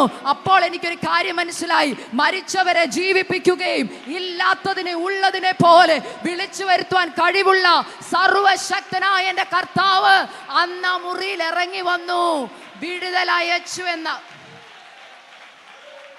നിങ്ങൾ എന്നോട് ചോദിക്കുക, പരിശുദ്ധാത്മാവിന് എന്ത് ചെയ്യാൻ കഴിയും? നീ സമയം പാഴാക്കാതെ മുട്ടുമടക്കിയ നിന്റെ വിഷയത്തിന്റെ മേൽ, അസ്തമിച്ചു വരുന്നു പറയുന്ന വിഷയങ്ങളുടെ മേൽ പരിശുദ്ധാത്മാവ് പ്രവർത്തിക്കും. ഹല്ലേലൂയ. തളർന്നുപോയെന്ന് കണ്ടത് ഞാൻ മാത്രമല്ല, എൻ്റെ 2 കുഞ്ഞുങ്ങള്, ഈ മോളും കണ്ടതാ. അവള് കണ്ടത് കൊണ്ട് അവള് ഷോക്കായിപ്പോയി. ഞാൻ നോക്കിയപ്പോൾ അതുവരെ കുഴഞ്ഞു സംസാരിച്ച എൻ്റെ ഹസ്ബൻഡ് സംസാരിക്കുന്ന എനിക്ക് തിരിയും. ഇനിയും പറയാം. വിടുതൽ കിട്ടിക്കഴിഞ്ഞപ്പം ഞാൻ നോക്കിയപ്പോൾ ദാണ്ട് 3 ഫോണിൽ നെറ്റ്വർക്ക് പോകും. ഈ മോൾ ഓടിപ്പോൾ അവളുടെ പേരൻസിനെ വിളിച്ചു. ഞാൻ എൻ്റെ ഹസ്ബൻഡ് ഫോൺ എടുത്ത് ഞങ്ങളുടെ ചർച്ചിലെ ഒരു ചേച്ചിയെ വിളിച്ചു. അവരോടി വന്നു. കണ്ടപ്പം എന്നോട് ചോദിച്ചു എന്താ പറ്റിയേ? ഞാൻ പറഞ്ഞു ചേച്ചി സ്ട്രോക്ക് പോലെ. ഓ സ്ട്രോക്ക് പോലോ? കണ്ടിട്ട് അങ്ങനെ തോന്നുന്നില്ലോ, കാരണം സ്ട്രോക്ക് വന്നാൽ കാണണമല്ലോ. ഞാൻ പറഞ്ഞു സത്യമായിട്ട് സ്ട്രോക്ക് വന്നു, നിനക്ക് തോന്നിയതായിരിക്കും. അപ്പം എൻ്റെ ഹസ്ബൻഡ് സ്ട്രോക്കിൽ ഉള്ള വാർഡില്ല ജോലി ചെയ്യുന്നത്, അവിടെ അദ്ദേഹം പറഞ്ഞു അല്ല സ്ട്രോക്കാ. എന്നാലും അവരുടെ ഒരു സന്തോഷത്തിനും മെഡിക്കൽ ഫീൽഡ് അവിടെ നമ്മൾ റിപ്പോർട്ട് കൊടുക്കൊണ്ടുകൊണ്ട് പെട്ടെന്ന് എന്ത് ചെയ്യുന്നറിയോ, ഹോസ്പിറ്റലിൽ കൊണ്ടുപോയി. ഹോസ്പിറ്റലിൽ കൊണ്ട് അവരെല്ലാ ടെസ്റ്റ് റൺ ചെയ്തു, CT സ്കാൻ എടുത്തു. അവരെല്ലാം പറഞ്ഞു നോ സ്ട്രോക്ക് ഇല്ല. അപ്പം ഞാൻ ഓർത്തു ദൈവമേ, നമുക്കത് കേൾക്കുമ്പോൾ ഭയങ്കര സന്തോഷം അല്ലേ. CT സ്കാനിൽ ഇത് സ്ട്രോക്ക് അല്ലെന്ന് പറയുമ്പോൾ ഭയങ്കര സന്തോഷമൊക്കെ ആയിട്ടിരുന്നപ്പോൾ അവർ പറഞ്ഞു നമുക്ക് പക്ഷേ MRI കൂടെ ചെയ്യണം. എന്നാൽ MRI ചെയ്യാം എന്നോർത്ത് MRI വെളുപ്പിനെ ചെയ്തപ്പോൾ ഞങ്ങളുടെ ന്യൂറോളജിസ്റ്റ് ഡോക്ടർ എൻ്റെ റൂമിൽ വന്നിട്ട് ഞങ്ങളോട് പറഞ്ഞു, എൻ്റെ ഹസ്ബൻഡ് പീറ്റർസൺ എനിക്ക് സങ്കടമുണ്ട് ഇത് നിന്നോട് പറയുന്നത്. ബിക്കോസ് നീ വെറും 40 വയസ്സേ ഉള്ളൂ. നിനക്ക് ഒരു 40 വയസ്സുകാരൻ ഈ പ്രായത്തിൽ ഇത് വരണോന്ന് ചോദിച്ചാൽ വരേണ്ട കാര്യമില്ല. കാരണം നിന്റെ cholesterol normal, blood pressure normal, sugar normal, നിനക്കൊന്നും അബ്നോർമൽ ആയിട്ടില്ല.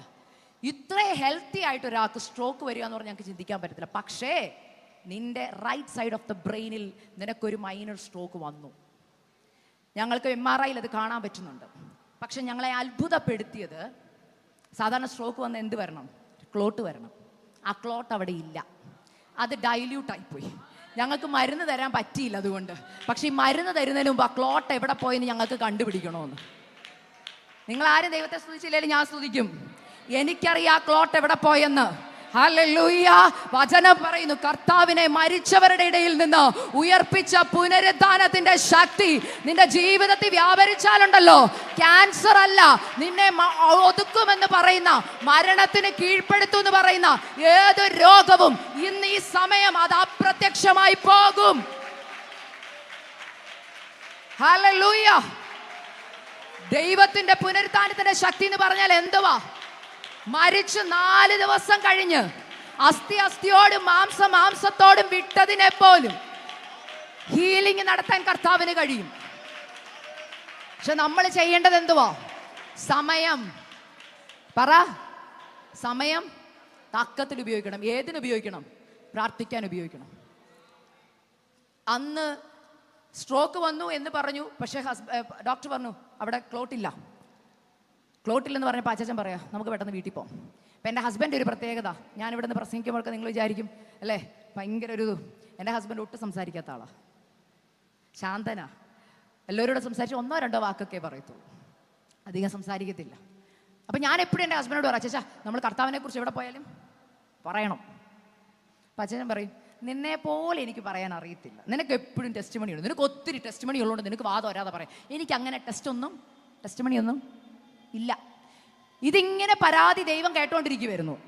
നീ വാ തുറക്കത്തന്റെ കാര്യം എന്നാ പറ? ടെസ്റ്റ് മണി ഇല്ല. അപ്പൊ കർത്താവ് പറഞ്ഞു ഒരു ടെസ്റ്റ് തരാം, അപ്പൊ നിനക്ക് എന്താവും? പറ. ടെസ്റ്റ് മണിയാവും. ഇന്ന് ചിലരങ്ങനെ എന്താ ഞാൻ ഈ ടെസ്റ്റിൽ കൂടെ പോകുന്നെന്ന് ചോദിച്ചുകൊണ്ടിരിക്കുന്നത്. ചിലരോട് പറയാ നിന്നെ സാക്ഷിയാക്കണമെന്ന് ദൈവത്തിന് ആഗ്രഹമുണ്ട്. ടെസ്റ്റ് മണി ഇല്ലാതെ സാക്ഷിയാകാൻ പറ്റുമോ? ചില ടെസ്റ്റ് ദൈവം അനുവദിക്കുന്നുണ്ടല്ലോ. നാളെ കർത്താവിന്റെ നാമത്തിനു വേണ്ടി അനേകരോട് പോയി നിന്റെ സാക്ഷ്യം പറയാനാ. നമ്മുടെ ഇന്നത്തെ സാക്ഷ്യം എന്താണെന്നറിയോ? ഇന്ന് ഏറ്റവും കൂടുതൽ പേര് പറയുന്നത് എന്താണെന്നറിയോ? അബ്രഹാമിന്റെ ദൈവം, ഇസഹാക്കിന്റെ ദൈവം, യാക്കോബിന്റെ ദൈവം. എന്റെയും ദൈവം. സത്യം ആന്റി, ഞാൻ പറയുന്നത് അബ്രഹാമിന്റെ ഇസഹാക്കിന്റെ യാക്കോബിന്റെ കൂടെ അവിടെ നിർത്തത്തില്ല. ഞാൻ പറയും അക്സയുടെ ദൈവം ഇല്ലേ? നമ്മളിപ്പോഴും പറയാത്തതിന്റെ കാരണം അക്സയുടെ ദൈവം എന്ന് പറഞ്ഞാൽ അക്സയ്ക്ക് ദൈവത്തെ രുചിച്ചറിയണം. അബ്രഹാമിന്റെ ദൈവം എന്ന് പറയാൻ അബ്രഹാമിന്റെ വിശ്വാസമാ. നിങ്ങളുടെ പേര് അവിടെ കൂട്ടിച്ചേർക്കാൻ ഇന്ന് നിങ്ങൾക്ക് കഴിയുമോ? പറ്റും, സമയം തക്കത്തിൽ ഉപയോഗിച്ച. നമുക്കെല്ലാത്തിനും സമയമുണ്ട്, മനസ്സിലായോ? നമുക്കെല്ലാത്തിനും സമയമുണ്ട്. ശരിക്കും നമ്മൾ ദൈവത്തിന് കൊടുക്കുന്ന സമയം ഏതാ? എല്ലാം കഴിഞ്ഞ് അവസാനം. സമയം തക്കത്തിൽ ഉപയോഗിക്കാൻ പറ്റുമോ? അപ്പം പറ്റത്തില്ല. എന്നാൽ ഞാനൊരു കാര്യം പറയാം. എൻ്റെ മമ്മി ഞങ്ങളോട് പറയുന്നൊരു വാക്കുണ്ട്, കഷ്ടത വരുന്നതിന് മുമ്പ്.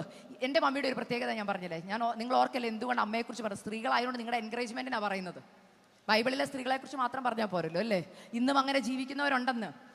ഞങ്ങളുടെ ജീവിതത്തിൽ ഞങ്ങളുടെ വീട്ടിലെല്ലാം സന്തോഷമായിട്ട് പോകുമ്പോൾ നമ്മൾ ഓർക്കത്തില്ല, എല്ലാം ഭയങ്കര സന്തോഷം വരുമ്പോൾ നമ്മൾ എന്താ ചെയ്യുന്നത്? ഒരു നല്ല ഫുഡൊക്കെ ഉണ്ടാക്കി എല്ലാവരും കൂടെ ഒരുമിച്ചിരുന്ന് ഭക്ഷണമൊക്കെ കഴിക്കണമെന്ന് ആഗ്രഹിക്കും അല്ലേ? അങ്ങനെ സന്തോഷം വരുമ്പോൾ ഞാൻ മമ്മിയോട് പറയും, മമ്മി എല്ലാ സമാധാനത്തിലാണ് പോകുന്നത്, നമുക്കൊരു ഫുഡൊക്കെ ഉണ്ടാക്കിയാലെന്ന് മമ്മി പറയും. എല്ലാ സമാധാനത്തിലാണ് പോകുന്നല്ലേ? എന്നാ സൂക്ഷിക്കണം, ഇരുന്ന് പ്രാർത്ഥിക്കേണ്ട സമയമാണ്.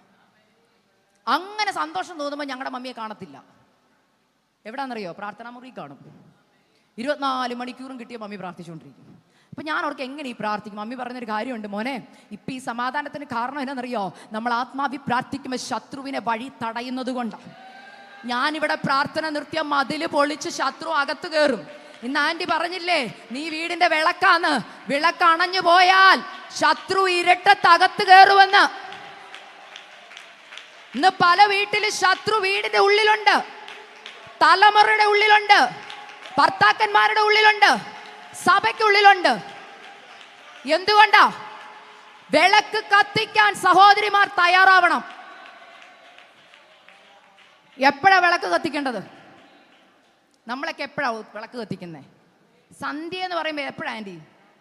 എന്നാലും ഒന്ന് കാണാം, വെളിച്ചം ഇച്ചിരി ഉണ്ടല്ലേ? അതായത് മൊത്തം ഇരുട്ടായി കഴിഞ്ഞാൽ ആരെങ്കിലും തപ്പിപ്പോയി വിളക്ക് കത്തിക്കുമോ? മൊത്തം ഇരുട്ടാവട്ടെ, എന്നിട്ട് പോയി കത്തിക്കാം. ആരെങ്കിലും കാണുമോ അങ്ങനെ? അല്ലെങ്കിൽ നമ്മൾ ഉപയോഗിക്കും, സമയം തക്കത്തിൽ ഉപയോഗിച്ച് എന്ത് ചെയ്യും? എല്ലാം എടുത്ത് അടുത്ത് വെക്കും. അപ്പൊ ചില ക്രമീകരണങ്ങൾ നമ്മൾ ചെയ്യണം. ഞാനിത് പറയാൻ കാരണം, നമ്മുടെ ജീവിതത്തിൽ വെളിച്ചം കെട്ടുപോകാൻ വെയിറ്റ് ചെയ്യുന്ന ഒരാളുണ്ട്. കള്ളൻ എപ്പോഴാ വരുന്നത്? വെട്ടമെല്ലാം ഇട്ടിരിക്കുമ്പോഴാണോ? ആണോ? ഇന്ന് CC ക്യാമറ പോലും കള്ളന് പേടിയില്ല അല്ലേ? കള്ളൻ വന്ന് വീട്ടിൽ പോകുന്നതിന് ഇപ്പോൾ CC ക്യാമറയുടെ ദൃശ്യങ്ങൾ ന്യൂസിൽ വരും, എന്നിട്ട് പോലും അവർക്ക് പേടിയില്ല. അവരെപ്പോഴാണ് വരുന്നത്? അവർ ഇതെല്ലാം പ്ലാൻ ഇരുട്ടിലാണ് വരുന്നത്. അപ്പോൾ ഇരുട്ടില്ലാതെ വെളിച്ചം എപ്പോഴും വീട്ടിൽ കിടന്നാലോ? കള്ളന്മാർ വെയിറ്റ് ചെയ്യും അല്ലേ? ഇരുട്ടാവട്ടെന്ന്. ഇതുപോലെ വെയിറ്റ് ചെയ്യുന്ന ഒരാളുണ്ട് കേട്ടോ. നിന്റെ തലമുറയെ നോട്ടമിടുന്ന ഒരാളുണ്ട് കേട്ടോ. അമ്മമാരെ, സീരിയലും കണ്ട് സിനിമയും കണ്ട് ആരും ഇല്ലെന്ന് പറയരുത്. എനിക്കറിയാം വിശ്വാസ സമൂഹത്തിന്റെ പോക്ക് എങ്ങോട്ടാന്ന് ചിന്തിക്കണം. പണ്ട് കുടുംബ പ്രാർത്ഥന ഉണ്ടായിരുന്നു വീട്ടിൽ 7 മണിയാകുമ്പോൾ. ഹല്ലേലൂയ. ഇന്ന് കുടുംബ പ്രാർത്ഥനകളില്ല. നിങ്ങൾ തന്നെ നിങ്ങളോട് ചോദിച്ചോ, നിങ്ങളുടെ വീട്ടിൽ എപ്പോഴാണ് കുടുംബ പ്രാർത്ഥനയെന്ന് പറ. നിങ്ങളുടെ വീട്ടിലെ കുടുംബ പ്രാർത്ഥന എപ്പോഴാണ്? നിങ്ങൾ തന്നെ ചിന്തിക്കുക. നമ്മൾ പറയും, മക്കൾ പറയും അമ്മ പഠിക്കാനുള്ളതെല്ലാം പഠിച്ചു കഴിഞ്ഞിട്ട്. നമ്മൾ പറയും കുക്ക് ചെയ്യാനുള്ളതെല്ലാം കുക്ക് ചെയ്ത് കഴിഞ്ഞിട്ട്. അച്ചായം വന്ന് കഴിച്ച് കഴിഞ്ഞിട്ട്, എല്ലാം കഴിഞ്ഞിട്ട്. ഞാനൊരു കാര്യം ചോദിക്കട്ടെ, നമ്മളെല്ലാം കഴിഞ്ഞിട്ട് ദൈവത്തിന് നമ്മുടെ അവസാനത്തെ സമയം കൊടുക്കുമ്പോൾ നമ്മൾ എക്സ്പെക്ട് ചെയ്യുന്ന കർത്താവ് പ്രാർത്ഥിക്കുന്ന ഉടനെ എനിക്ക് ആദ്യം തന്നെ ഉത്തരം തരണം. അതെന്തോ പോളിസിയാണ്. പാസ്റ്റർ പറയുന്നുണ്ടെന്ന് തോന്നല്ലേ? ഒരു പഴഞ്ചൊല്ലുണ്ട്, കൊടുത്താ. അതിൻ്റെ കാര്യം എന്നാന്ന് എനിക്കറിയില്ല. അറിയോ നിങ്ങൾക്ക് ആർക്കെങ്കിലും? ഇല്ല. എന്തായാലും കേട്ടെ, കൊടുത്താൽ കൊല്ലത്തും കിട്ടുമെന്ന്. അപ്പം കൊല്ലത്ത് വന്ന് ഞാൻ ഒരു കാര്യം ചോദിക്കട്ടെ, നമ്മൾ ദൈവത്തിനെല്ലാം എപ്പോഴാണ് കൊടുക്കുന്നത്? അവസാനം. അപ്പം പ്രാർത്ഥനയുടെ ഉത്തരം അവസാനം കർത്താവ് തന്നാൽ പോരെ? കർത്താവ് മേളിൽ നിന്ന് പറയും, നീ എനിക്കെല്ലാം അവസാനമല്ലേ തന്നെ. ഞാനും ഒരു സമയം വെച്ചിട്ടുണ്ട്. ദൈവത്തിനെല്ലാം ഒന്ന് ആദ്യം കൊടുത്തു നോക്കിക്കേ. നിന്റെ സമയത്തിന്റെ ആരംഭം ഒന്ന് കർത്താവിന് കൊടുത്തു നോക്കിയേ. നിന്റെ ജീവിതത്തിന്റെ എല്ലാ മേഖലയുടെ ആരംഭം ഒന്ന് കർത്താവിന് കൊടുത്തു നോക്കിയേ. നിന്റെ തലമുറകളെ ഞാൻ പറയുന്നൊരു കാര്യം, നിങ്ങളുടെ തലമുറകൾ പണ്ടൊക്കെ എല്ലാ കുടുംബങ്ങളിലും അവരുടെ പ്രാർത്ഥന ഒരു ആൺകുഞ്ഞിനെയോ പെൺകുഞ്ഞിനെയോ അവർ കർത്താവിന്റെ വേലയ്ക്ക്, ഞാൻ തുറന്നു പറയും, ഇന്ന് ആരും അത് കൊടുത്ത് ഞാൻ കണ്ടിട്ടില്ല. ഉണ്ടോ ആൻറ്റി? ഇന്ന് ആരെങ്കിലും കർത്താവിന്റെ വേലയ്ക്ക് മക്കളെ കൊടുക്കുവോ? ചിന്തിച്ചു നോക്ക്. 4 മക്കളെ 10 മക്കളെയും കർത്താവ് തന്നാലും ഡോക്ടർ, ഞാൻ അതിനൊന്നും എതിരല്ല കേട്ടോ, ഡോക്ടർമാർ എഞ്ചിനീയർമാരൊക്കെ ആവണം. പക്ഷെ പണ്ടത്തെ അമ്മച്ചിമാർ പ്രാർത്ഥിക്കുന്ന പ്രാർത്ഥന ഞാൻ കേട്ടിട്ടുണ്ട്, കർത്താവേ എനിക്കൊരു ആൺകുഞ്ഞിനെ ദാനമായി തന്ന കർത്താവിൻ്റെ വേലയ്ക്ക് കൊടുത്തോളാം അവനെ. ഹല്ലേലൂയ. കർത്താവിന് കൊടുത്ത തലമുറകൾ ആരും നശിച്ചു പോയിട്ടില്ല കേട്ടോ. ആ കൊടുത്ത അമ്മമാരുടെ കണ്ണടയുന്നതിന് മുമ്പ് അവരുടെ കുടുംബത്തെ ദൈവം മാനിച്ചിട്ടുണ്ട്. ഹല്ലേലൂയ. കർത്താവിന്റെ ക്രൂശ് ഒന്ന് താങ്ങിക്കൊടുത്തതേ ഉള്ളൂ കേട്ടോ. അവന്റെ തലമുറകൾ പിന്നീട് ക്രിസ്തുവിൽ പ്രസിദ്ധരായി. ഞാനൊരു കാര്യം പറയാം, ഞാനൊരു നേഴ്സായിരുന്നു. എൻ്റെ വീട്ടിൽ ഞാൻ പറയാം 4 കുഞ്ഞുങ്ങളിൽ മൂത്തയാളാണ് ഞാൻ. എൻ്റെ മമ്മിയും പപ്പായും ശരിക്കും ഞാൻ കഴിഞ്ഞുള്ള അനീതിയെ കർത്താവിൻ്റെ വേലയ്ക്ക് വേണ്ടി സമർപ്പിച്ചത്. ഞാൻ പലപ്പോഴും ഓർത്തിട്ടുണ്ട്, കർത്താവ് 2ാമത്തെ ആൾ പോയപ്പോൾ പിന്നെ എന്തിനാ എന്നെ കർത്താവിൻ്റെ വേലയ്ക്ക് വിളിച്ചു? അതും കർത്താവിൻ്റെ വേലയ്ക്ക് എന്നെ വിളിച്ചത് എവിടെയാണെന്നറിയോ? നല്ലൊരു രാജ്യമായ അമേരിക്കയെ കൊണ്ടുവന്ന് 6ന്റെ എക്സാം തയ്യാറാക്കി 6ന്റെ എക്സാം എഴുതാൻ റെഡി ആയിട്ടിരിക്കുമ്പോൾ കർത്താവ് പറയാം അതൊക്കെ വിട്ട് ഇറങ്ങിക്കോളാൻ. ഞാൻ ചോദിച്ചു, അപ്പം എൻ്റെ അപ്പ അമ്മ വീടില്ല, വസ്തുവില്ല, വാടകയ്ക്ക് താമസിക്കുന്ന അനിയത്തിമാർ 3 പേര്, അവരെ പഠിപ്പിക്കണം, ബാങ്കിൻ്റെ ലോൺ അടയ്ക്കണം. 100 ചോദ്യമാ. എല്ലാവരുടെയും കണ്ണ് ആരുടെ മേലാ? എന്തിനാ? കടം വീട്ടണം, ലോൺ അടയ്ക്കണം, അനിയത്തിമാരെ 3 പേരെ പഠിപ്പിച്ച് അവരെ കെട്ടിച്ചും വിടണം. എല്ലാവരുടെയും പ്രതീക്ഷ അക്സേല ആണ്ടപ്പം പ്രതീക്ഷകളെല്ലാം അട്ടിമറച്ചുകൊണ്ട് ദൈവത്തിൻ്റെ വിളി എൻ്റെ മേ വരിക. ഞാനിപ്പോൾ ഒരു മോടെ കാര്യം പറഞ്ഞില്ലേ, ആ മോൾ ഒരു ദിവസം ഞാനിങ്ങനെ പറഞ്ഞു, എനിക്കറിയില്ല ഇപ്പോഴും കർത്താവ് എന്തിനാ എന്നെ വിളിച്ചത്. അപ്പം ആ മോൾ ഒരു ദിവസം എന്നോട് പറഞ്ഞു, ചേച്ചി വചനത്തിലൊരു, ഞാനിങ്ങനെ അവൾ ലേവ്യ പുസ്തകമൊക്കെ വായിച്ചു വന്ന് പറഞ്ഞു, എല്ലാ വീട്ടിലും ആദ്യം ഉണ്ടാകുന്ന ആടുകളിൽ ആദ്യത്തെ ആട് ആർക്കുള്ളതാ? അത് ഓൾറെഡി ദൈവത്തിന് കൊടുക്കണ്ട, അത് ഓൾറെഡി പറ ഉള്ളതാണ്. അപ്പോൾ എനിക്ക് ഭയങ്കര സന്തോഷം തോന്നി. എന്നെ ആരും കൊടുക്കണ്ടായിരുന്നു, ദൈവം അങ്ങ് എടുത്തു വെച്ചേക്കുമായിരുന്നു. മനസ്സിലായെന്ന് വിശ്വസിക്കുന്നു. അപ്പം നിങ്ങളുടെയൊക്കെ വീട്ടിലെ ആദ്യ ജാതന്മാരെ ഓർത്തോണം, അത് ദൈവത്തിന് അങ്ങ് കൊടുത്തേക്കണം കേട്ടോ വിട്ട്. ഇവിടെ മക്കള് രക്ഷപ്പെട്ട്, ചില അമ്മമാർ പറഞ്ഞു കേട്ടിട്ടുണ്ട്, എൻ്റെ മക്കള് രക്ഷപ്പെട്ട് അവൾ വിദേശത്ത് പോയി, അല്ല അവൻ വിദേശത്ത് പോയി ഉണ്ടാക്കിയ കാശ് കൊടുത്ത് വീടുണ്ടാക്കി അവനെ കല്യാണം കഴിച്ച് അവരുടെ മക്കളുമായിട്ട് ഒന്ന് സമാധാനത്തോടെ ജീവിക്കാനാ സിസ്റ്ററെ ഞാനിരിക്കുന്നെന്ന്. അങ്ങനെയുള്ളവരുണ്ട്. എൻ്റെ മോനൊന്ന് രക്ഷപ്പെട്ടിട്ടാണ് എൻ്റെ കഷ്ടത തീരാൻ. അപ്പോൾ പ്രതീക്ഷ ആരില്ല ആൻറ്റി? പറ. അങ്ങനെ പ്രതീക്ഷ വെച്ച ഒരു അമ്മയുണ്ടായിരുന്നു, അയ്യനിലെ വിധവ. വൈദ്യുതി നഷ്ടപ്പെട്ടപ്പോഴാണ് മനസ്സിലായത് കാര്യമില്ലെന്ന്. ഇന്നത്തെ മക്കളെ ചിലരെ ഓർത്ത് അമ്മമാർ കരയുന്നുണ്ട്. കാരണം പ്രതീക്ഷ മക്കളിലാ. ഇന്ന് പരിശുദ്ധാത്മാ പറയാം, അവിടത്തെ പ്രതീക്ഷ മാറ്റി മുകളിലോട്ടാക്കണം കേട്ടോ. അല്ലെങ്കിൽ മക്കളിൽ പ്രശംസിക്കരുത്, മക്കളിൽ നിങ്ങളുടെ ആശ്രയം വെക്കരുത്. മക്കളുടെ വിദ്യാഭ്യാസ യോഗ്യത കൊണ്ട് ചിലത് വീട്ടിൽ വരുമെന്ന് ചിന്തിക്കരുത്. നിന്റെ ആശ്രയം കർത്താവിലായിരിക്കണം. ആരാ നിന്നെ വിളിച്ചു വേർതിരിച്ചത്? ആരാ നിന്നെ ഹല്ലേലൂയ കർത്താവിന്റെ വേലയ്ക്ക് വേണ്ടി വിളിച്ചെന്ന് ഉറപ്പ് വരുത്തണം. ഹല്ലേലൂയ. മക്കളിലും പണത്തിലും ജോലിയിലും ആശ്രയം വെച്ചാൽ അത് ലഭിക്കത്തില്ല. എൻ്റെ കർത്താവിൻ്റെ വിളി വന്നപ്പോൾ ഞാൻ ആദ്യം വിളിച്ചത് എൻ്റെ മമ്മിയാണ്. മമ്മി, കർത്താവിൻ്റെ ശക്തമേറിയ ഒരു വിളി എൻ്റെ മേൽ വരുന്നു, കർത്താവിൻ്റെ വേലയ്ക്ക് ഇറങ്ങാൻ പൂർണ്ണമായിട്ട്. അമേരിക്കയിൽ പോയി ഒരു ദിവസം പോലും ഞാൻ ജോലി ചെയ്തിട്ടില്ല. വിളിക്കാൻ പറഞ്ഞപ്പോൾ എനിക്ക് ഭയങ്കര സന്തോഷത്തോടെ ഇറങ്ങിയെന്നൊന്നും ഞാൻ പറയത്തില്ല കേട്ടോ. ഭയങ്കര ബുദ്ധിമുട്ടായിരുന്നു ആദ്യം. ഇത്രയും കഷ്ടപ്പെട്ട് പിന്നെ എന്തിനാ കർത്താവെ ഞാൻ പഠിച്ചത്? നഴ്സിംഗ് പഠിച്ചവർക്ക് അറിയാം അതിൻ്റെ ബുദ്ധിമുട്ട്. ഇത്രയും കഷ്ടപ്പെട്ട് എന്തിനാ പഠിച്ചത്? ഇത്രയും ലക്ഷങ്ങൾ എന്തിനാ മുടക്കി എന്നൊക്കെ ചോദിച്ചപ്പോൾ കർത്താവ് എന്നോട് ചോദിച്ചു, എൻ്റെ വിളിക്ക് നിനക്ക് ഇറങ്ങാൻ പറ്റുമോ? 100 ചോദ്യം മുമ്പിലുണ്ടായിരുന്നു. അന്ന് കർത്താവ് ഒരു കാര്യം പറഞ്ഞു, ഇതുവരെ നിന്റെ പപ്പായെയും മമ്മിയും നിങ്ങളെയും കൊണ്ടുവന്നത് ഞാനാണെങ്കിൽ, ആരുടെയും കെയർ ഓഫ് ഇല്ലാതെ ഹല്ലേലൂയ ഓരോ ദിവസം അന്നന്നത്തെ അന്നം തന്ന് വിദ്യാഭ്യാസം തന്ന്, എൻ്റെ ടെസ്റ്റ് മണി ആസാദി കിടപ്പുണ്ട്, നിങ്ങൾ പോയി കേട്ടാൽ മതി. ആസാദിയിൽ ഹല്ലേലൂയ എങ്ങനെ ദൈവം ഓരോ ദിവസം നടത്തിയെന്ന് ഞാൻ എക്സ്പ്ലെയിൻ ചെയ്ത് പറയുന്നുണ്ട്. എൻ്റെ വിവാഹം നടന്നത് ഒരു അത്ഭുതമാണ്. ഞാൻ ഒരു കാര്യം പറയാം, ദൈവദാസന്മാരെ ദൈവദാസിമാരെ, കർത്താവിൻ്റെ വേലയ്ക്ക് വേണ്ടി ഇറങ്ങിയ എല്ലാ പാസ്റ്റർമാരോടും ആൻറ്റിമാരോടും ഞാനൊരു കാര്യം പറയുക, നിങ്ങളുടെ മക്കൾ അനാഥമായി പോകാൻ കർത്താവ് അനുവദിക്കത്തില്ല കേട്ടോ. 4 പെൺപിള്ളാരെ ആര് കെട്ടിക്കൊണ്ട് പോകും എന്നുള്ള ചോദ്യത്തിൻ്റെ നടുവിൽ എൻ്റെ സ്വർഗം അന്ന് എഴുതിയിട്ടു. ഹല്ലേലൂയ, രാജ്യങ്ങൾ കടത്തും ഞാൻ നിന്റെ തലമുറകളെ. ഹല്ലേലൂയ, അഭിഷക്തരാക്കി ഞാൻ അവരെ തീർക്കുമെന്ന് ഇന്ന് കർത്താവ് അത് ചെയ്തു. ഞാൻ അടുത്തൊരു കാര്യം പറയാം. നേഴ്സായിട്ട് ഞാൻ ജോലി ചെയ്ത്, ഞാൻ വീട് വെച്ച്, ഞാൻ എൻ്റെ അനീതിമാരെ പഠിപ്പിച്ചെങ്കിൽ ജീവിതകാലം മുഴുവൻ നിങ്ങളത് കേട്ടോണ്ടിരുന്നേൻ. എന്ത് പറയും? ഞാൻ കഷ്ടപ്പെട്ട്, ഞാൻ അധ്വാനിച്ച്, ഇല്ലേ? അനീതിമാരെയൊക്കെ പിടിച്ചിട്ട് പറയും, എടി ഞാനാ പഠിപ്പിച്ചെന്നുള്ള ഓർമ്മ വേണം. ഞാനാ കേട്ടോ കെട്ടിച്ച് വിട്ടത്. നമ്മൾ പറയത്തില്ലെന്ന് പറയില്ല, നമ്മൾ പറയും, ഞാൻ പറയും. ഒരു പ്രശ്നം വരുമ്പോൾ നമ്മളിതൊക്കെ ഞാൻ കർത്താവിന് അത് ഇഷ്ടമല്ല. കർത്താവ് പറയുന്നതെന്നറിയോ? ഞാനത് വാക്യത്തിലേക്ക് വരിക, എന്നെ വിളിച്ചപേക്ഷിക്കുക, ഞാൻ നിനക്ക് ഉത്തരം അരുളും. അടുത്ത വാക്യം എന്ന് പറഞ്ഞേ, നീ അറിയാത്തത് മഹത്വമായത് അഗോചരം. രണ്ടാമത്തെ വാക്ക് മഹത്വം എന്ന് ഉദ്ദേശിക്കുന്നത് എന്തുവാ? ആർക്ക് മഹത്വം? ദൈവത്തിന് മഹത്വം. കർത്താവ് പറയും, ഞാൻ ചിലത് ചെയ്യാം, പക്ഷെ അത് എനിക്ക് മഹത്വമായി തീരണം. എൻ്റെ മഹത്വത്തിനായിട്ട് ഞാൻ ചെയ്യാം. ഹല്ലേലൂയ. കാനാവിലെ കല്യാണത്തിന് വെള്ളം വീഞ്ഞാതാക്ക ആരുടെ മഹത്വത്തിന് വേണ്ടിയാ? ദൈവത്തിൻ്റെ മഹത്വത്തിന് വേണ്ടി, കർത്താവിൻ്റെ മഹത്വത്തിന് വേണ്ടി. കർത്താവ് ഇന്ന് ചോദിക്കുക, എനിക്ക് ചിലത് ചെയ്യാൻ താല്പര്യമുണ്ട്, പക്ഷെ നീ ഞാൻ എന്നുള്ള സ്ഥാനം എടുത്തു മാറ്റിയിട്ട് മുഴുവൻ കർത്താവിന് കൊടുത്തിട്ടൊന്ന് പറയാമോ, കർത്താവ് എനിക്കൊരു മഹത്വം വേണ്ടപ്പാ, ഞാൻ കഷ്ടപ്പെട്ടാൽ ഇത്രയേ ഉള്ളൂ. ഞാൻ ഇന്ന് ഓർക്കും, കർത്താവെ ഞാൻ അധ്വാനിച്ചായിരുന്നു എല്ലാം ചെയ്തിരുന്നെങ്കിൽ ഇന്ന് ഞങ്ങൾ ഒരിടത്തും എത്തത്തില്ലായിരുന്നു. എന്നാൽ ദൈവം എല്ലാം നടത്തി. ഞാൻ കഴിഞ്ഞുള്ള എൻ്റെ രണ്ടാമത്തെ അനിയത്തിയുടെ കല്യാണം കഴിഞ്ഞു.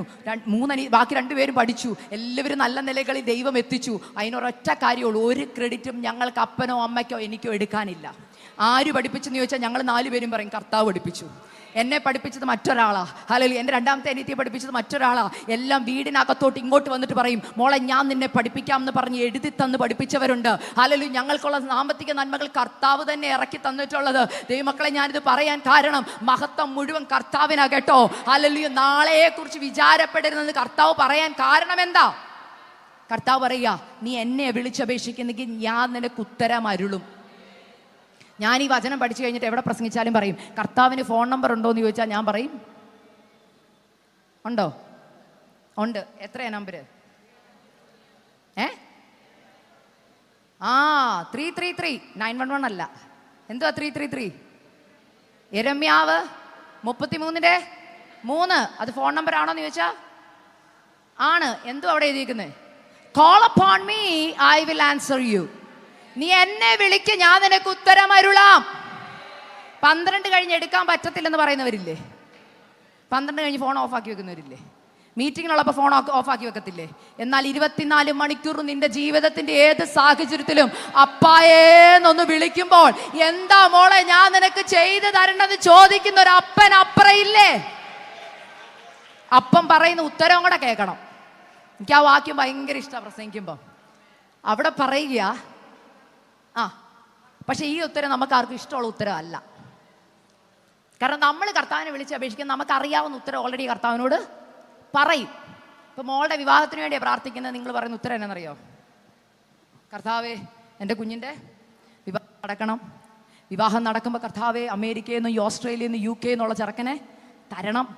എൻ്റെ മോൾക്ക് ഇന്ന ജോലി ഇന്ന സ്ഥാപനത്തിൽ കൊടുക്കണം കർത്താവേ. അങ്ങനെ പ്രാർത്ഥിക്കുന്നത് തെറ്റാണോ? തെറ്റല്ല. ദൈവം നിങ്ങൾക്ക് അതുപോലെ തന്നെ ചെയ്യും. പക്ഷേ ഞാൻ പലപ്പോഴും ചിന്തി, എൻ്റെ ഈ വാക്യം പഠിച്ചതിന് ശേഷം എൻ്റെ പ്രാർത്ഥനയുടെ തലമൊക്കെ മാറി കേട്ടോ.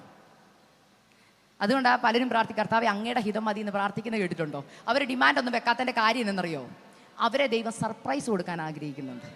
നിങ്ങളിൽ എത്ര പേർക്ക് സർപ്രൈസ് ഇഷ്ടമാണ്? എനിക്കിഷ്ടമാണ്, ഭയങ്കര ഇഷ്ടമാണ് സർപ്രൈസ്.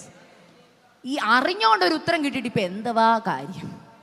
അവിടെ എഴുതി വെച്ചിരിക്കുന്നുണ്ടോ, ഞാൻ നിനക്ക് ഉത്തരം തരാവേ, പക്ഷെ അത് നിനക്ക് അറിയാത്ത ഉത്തരവാണ്. അറിയാത്ത ഉത്തരത്തിൻ്റെ പ്രത്യേകത എന്നാ? സർപ്രൈസാ. നീ നിന്റെ വിവാഹത്തിന് വേണ്ടി പ്രാർത്ഥിക്കുമ്പോൾ നീ നിന്റെ ലിമിറ്റിന്റെ ഉള്ളിൽ നിന്ന്, നിന്റെ സാമ്പത്തികത്തിന്റെ ലിമിറ്റിന്റെ ഉള്ളിൽ നിന്ന്, നിന്റെ കുടുംബ മഹിമയുടെ ലിമിറ്റിൽ നിന്ന് നീ നിന്റെ തലമുറയ്ക്ക് വേണ്ടി ഇന്നത് മതി ഇന്നത് മതി എന്ന് പറഞ്ഞ് പ്രാർത്ഥിക്കുമ്പോൾ ദൈവം പറയുക, മോളെ, നിന്റെ തലമുറയ്ക്ക് വേണ്ടി ഞാൻ എഴുതി വെച്ചിരിക്കുന്നത് നിന്റെ ബുദ്ധിക്ക് ചിന്തിക്കാൻ പറ്റുന്നതിനപ്പുറമാ. മാനുഷികമായ ഒരു വ്യക്തിക്കും ചിലപ്പോൾ അങ്ങനത്തെ ഒരു വിവാഹാലോചന ചിന്തിച്ചു പോലും കാണത്തില്ല. ഇപ്പൊ എൻ്റെ ജീവിതം നോക്കിയാൽ ഞാനിവിടെ നിൽക്കുന്നത് ആ 3 ഉത്തരത്തിലാണ്. എനിക്കറിയാത്തത്, മഹത്തമായത്, അഗോചരമായത്. ഞാൻ യാത്ര പുറപ്പെടുമ്പോൾ ഞാൻ അറിഞ്ഞോ കൊല്ലത്ത് ഞാനിങ്ങനെ മീറ്റിങ്ങിന് വരുമെന്ന്? ഇല്ല. അറിയാത്തത്, ഹല്ലേലൂയ, മഹത്തമായത്. പ്രസംഗം കഴിഞ്ഞ കർത്താവിന് മുഴുവൻ മഹത്വവും. അഗോചരമായത്. ഇനി ഈ പ്രസംഗത്തിൻ്റെ ഹല്ലേലൂയ വിത്ത് നിങ്ങളുടെ ഉള്ളിൽ കിടക്കുമ്പോൾ നിങ്ങളുടെ ഭവനങ്ങളിൽ പോയി നിങ്ങളത് ഹല്ലേലൂയ പ്രാർത്ഥിച്ച് അതിനെ വെള്ളമൊഴിച്ച് കണ്ണുനീരോടുകൂടി അതിനെ നനയ്ക്കുമ്പോൾ അഗോചരമായത് ചിലത് നിങ്ങളുടെ കുടുംബങ്ങളിൽ വെളിപ്പെടുമെന്ന് എനിക്കറിയാം. വചനം വെറുതെ തിരിച്ചു വരത്തില്ല, അതതിൻ്റെ പ്രവൃത്തി ചെയ്യുക തന്നെ ചെയ്യും. ഇന്നിവിടെ പ്രസംഗിക്കുന്ന ഈ വചനം ഞാൻ വിശ്വസിക്കുന്നു ഏറ്റെടുക്കുന്ന ചിലർ ഇതിനകത്തുണ്ട്. മോളെ, നീ കരഞ്ഞോണ്ട ഇതിനകത്തോട്ട് വന്നത്, നിന്റെ തലമുറയോർത്ത്, നിന്റെ ശുശ്രൂഷയോർത്ത്. എന്നാൽ ഇന്ന് കർത്താവ് പറയുകയാ, ഹല്ലേലൂയ, സമയം തക്കത്തിൽ ഉപയോഗിച്ചാൽ, നീ ഉപവസിക്കാൻ തയ്യാറായാൽ, നീ പ്രാർത്ഥിക്കാൻ തയ്യാറായാൽ, ദൈവം നിനക്ക് വേണ്ടി വെച്ചിരിക്കുന്ന ഉത്തരം നീ അറിയാത്തത്, മഹത്വമായത്, അഗോചരമായത്. അവസാനത്തെ 2 മിനിറ്റുള്ള ഞാൻ പെട്ടെന്നൊരു കാര്യം പറയാം. എൻ്റെ വിവാഹം നടന്നത് വലിയൊരു അത്ഭുതമാണ്. ദൈവദാസിമാരെ, ഞാൻ പറഞ്ഞില്ലേ, സ്വന്തമായിട്ട് കയറി കിടക്കാൻ ഒരു വീടില്ല, അപ്പൻ്റെ സ്വത്തില്ല, അമ്മയുടെ സ്വത്തില്ല. ഞങ്ങൾക്ക് എൻ്റെ പപ്പ എപ്പോഴും പറയുന്നൊരു പ്രാർത്ഥന ഞാൻ കേട്ടിട്ടുണ്ട്, കരഞ്ഞിട്ടുണ്ട്. ഞാൻ ചില സമയത്ത് വാടക കൊടുക്കാൻ പൈസ ഇല്ലാതെ വരുമ്പോൾ, ഓണറിനെ പേടിച്ച് ഞങ്ങൾ രാത്രിയിൽ അല്ലെങ്കിൽ കുടുംബ പ്രാർത്ഥനയെ കരയുമ്പോൾ, ഓണർ വന്ന് ഇറക്കി വിടുമോ എന്നുള്ള പേടി വരുമ്പോൾ എൻ്റെ പപ്പ പ്രാർത്ഥിക്കുന്ന ഒരു പ്രാർത്ഥനയുണ്ട്, കർത്താവേ ഹല്ലേലൂയ, മേലോട്ട് നോക്കിയാൽ ആകാശം, താഴോട്ട് നോക്കിയാൽ ഭൂമി, ഞാൻ ഈ 4 പെൺകുഞ്ഞുങ്ങളെയും കൊണ്ട് എങ്ങനെ നടുറോഡിൽ ഇറങ്ങും അപ്പാ. അങ്ങനെ കരഞ്ഞ രാത്രികളുണ്ട്, പേടിച്ചുറങ്ങിയ രാത്രികളുണ്ട്, കരഞ്ഞുകൊണ്ടിറങ്ങിയ രാത്രികളുണ്ട്. എന്നാൽ അന്ന് സ്വർഗം എഴുതിയിട്ട ചില കാര്യങ്ങളുണ്ട് കേട്ടോ. അല്ലെങ്കിൽ അതുകൊണ്ടാണ് ഞാൻ നിങ്ങളോട് പറയുന്നത്, ഒന്നുമില്ലാത്തവരെ ആര് കെട്ടു എന്ന് ചോദിച്ചു. ഞാൻ വിചാരിച്ച നേഴ്സിംഗ് കഴിഞ്ഞ, പണ്ട് പറയത്തില്ലായിരുന്നു നേഴ്സിങ്ങിന് വിട്ടോ, നേഴ്സിംഗ് കഴിഞ്ഞ ആമ്പിള്ളാര് കൊത്തിക്കൊണ്ട് പോകും. സത്യം ആൻറ്റി, അങ്ങനെ തന്നെ പറഞ്ഞു, കൊത്തിക്കൊണ്ട്. ഞാൻ അവിടെ 5-6 വർഷം നിന്ന്, എന്നെ ആരും കൊത്തിയില്ല. പറഞ്ഞത് മനസ്സിലായെന്ന് വിശ്വസിക്കുന്നു. കൊത്താൻ ഇനി ആരെങ്കിലും വന്നാലും അമ്മമാരും അപ്പന്മാരും പറയും ഒന്നും ഇല്ലാത്തവരാ. നമ്മൾ ബുദ്ധിയിൽ ചിന്തിക്കണം. വീട്ടിലെ മൂത്ത നിങ്ങളൊക്കെ അങ്ങനെ ബുദ്ധി പറഞ്ഞു കൊടുക്കുന്ന അമ്മമാരെ ഇതിനകത്തുണ്ടെങ്കിൽ മാറ്റിക്കണം കേട്ടോ, പ്ലീസ്. ഹല്ലേലൂയ, ദൈവകൃപയുള്ള കൊച്ചിനെ വീട്ടിൽ കയറ്റണം കേട്ടോ. ഹല്ലേലൂയ.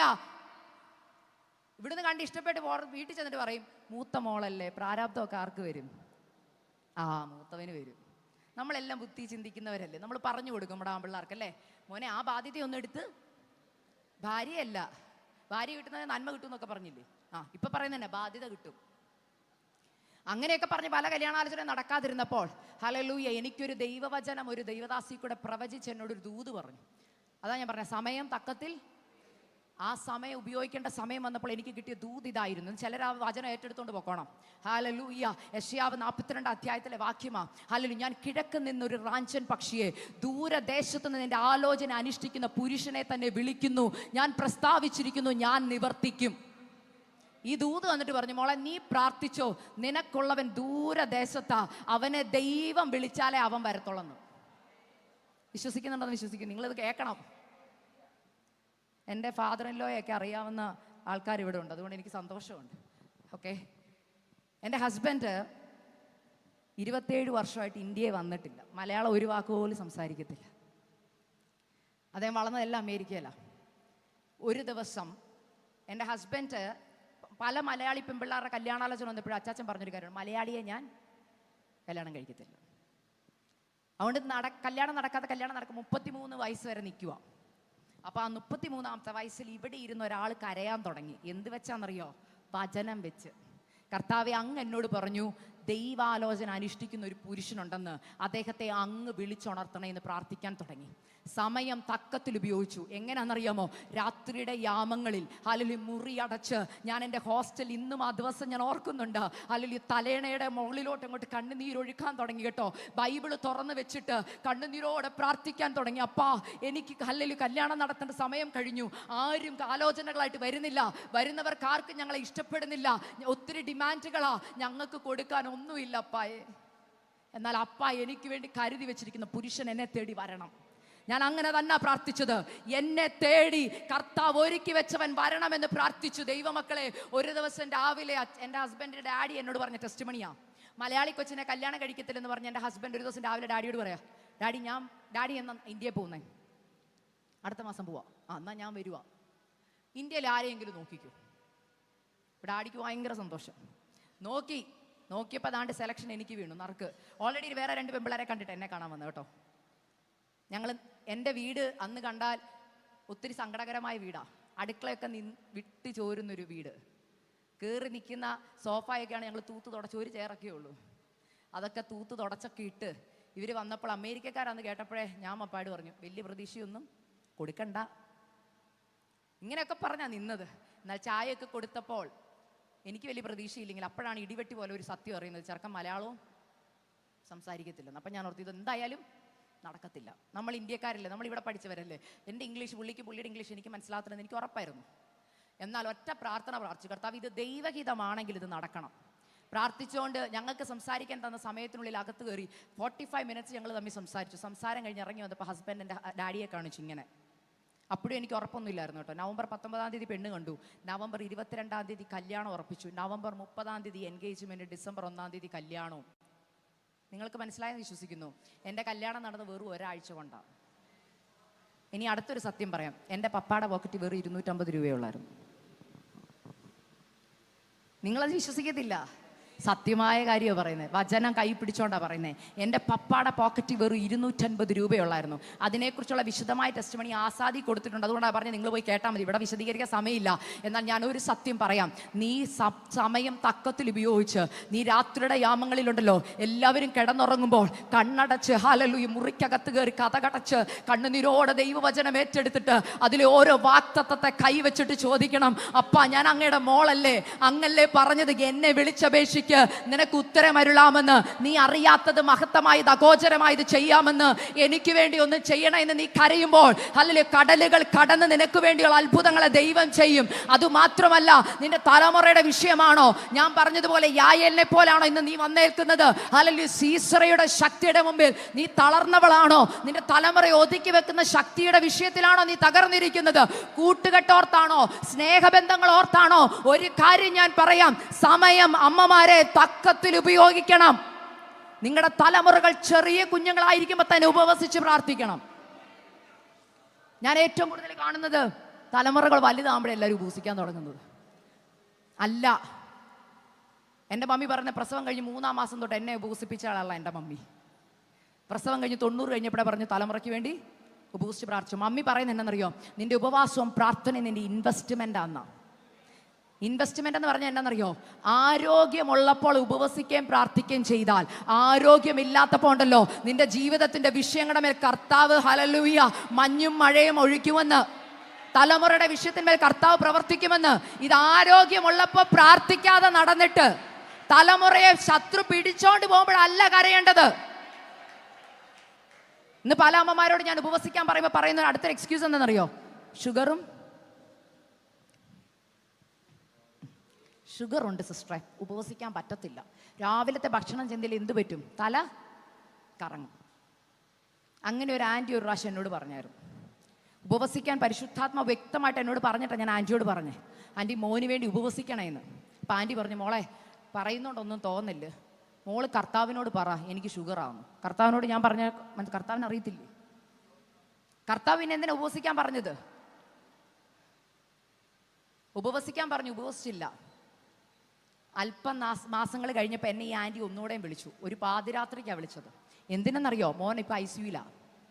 ICU കിടക്കുക, ഇങ്ങോട്ടോ അങ്ങോട്ടോ എന്ന് പറഞ്ഞ് കിടക്കുക. അപ്പോൾ ആൻറ്റി വിളിച്ചു. ആ സമയത്ത് ചോദിക്കാൻ പറ്റുന്ന ചോദ്യമല്ല, എങ്കിലും പരിശുദ്ധാത്മാവിനോട് പറഞ്ഞു ചോദിക്കാൻ. ഞാൻ ചോദിച്ചൊരു ചോദ്യമുണ്ട്, ആൻറ്റി എപ്പോഴാണ് അഡ്മിറ്റ് ചെയ്തേ? മോളെ ഇന്നലെ രാത്രിയിൽ അഡ്മിറ്റ് ചെയ്തതാ.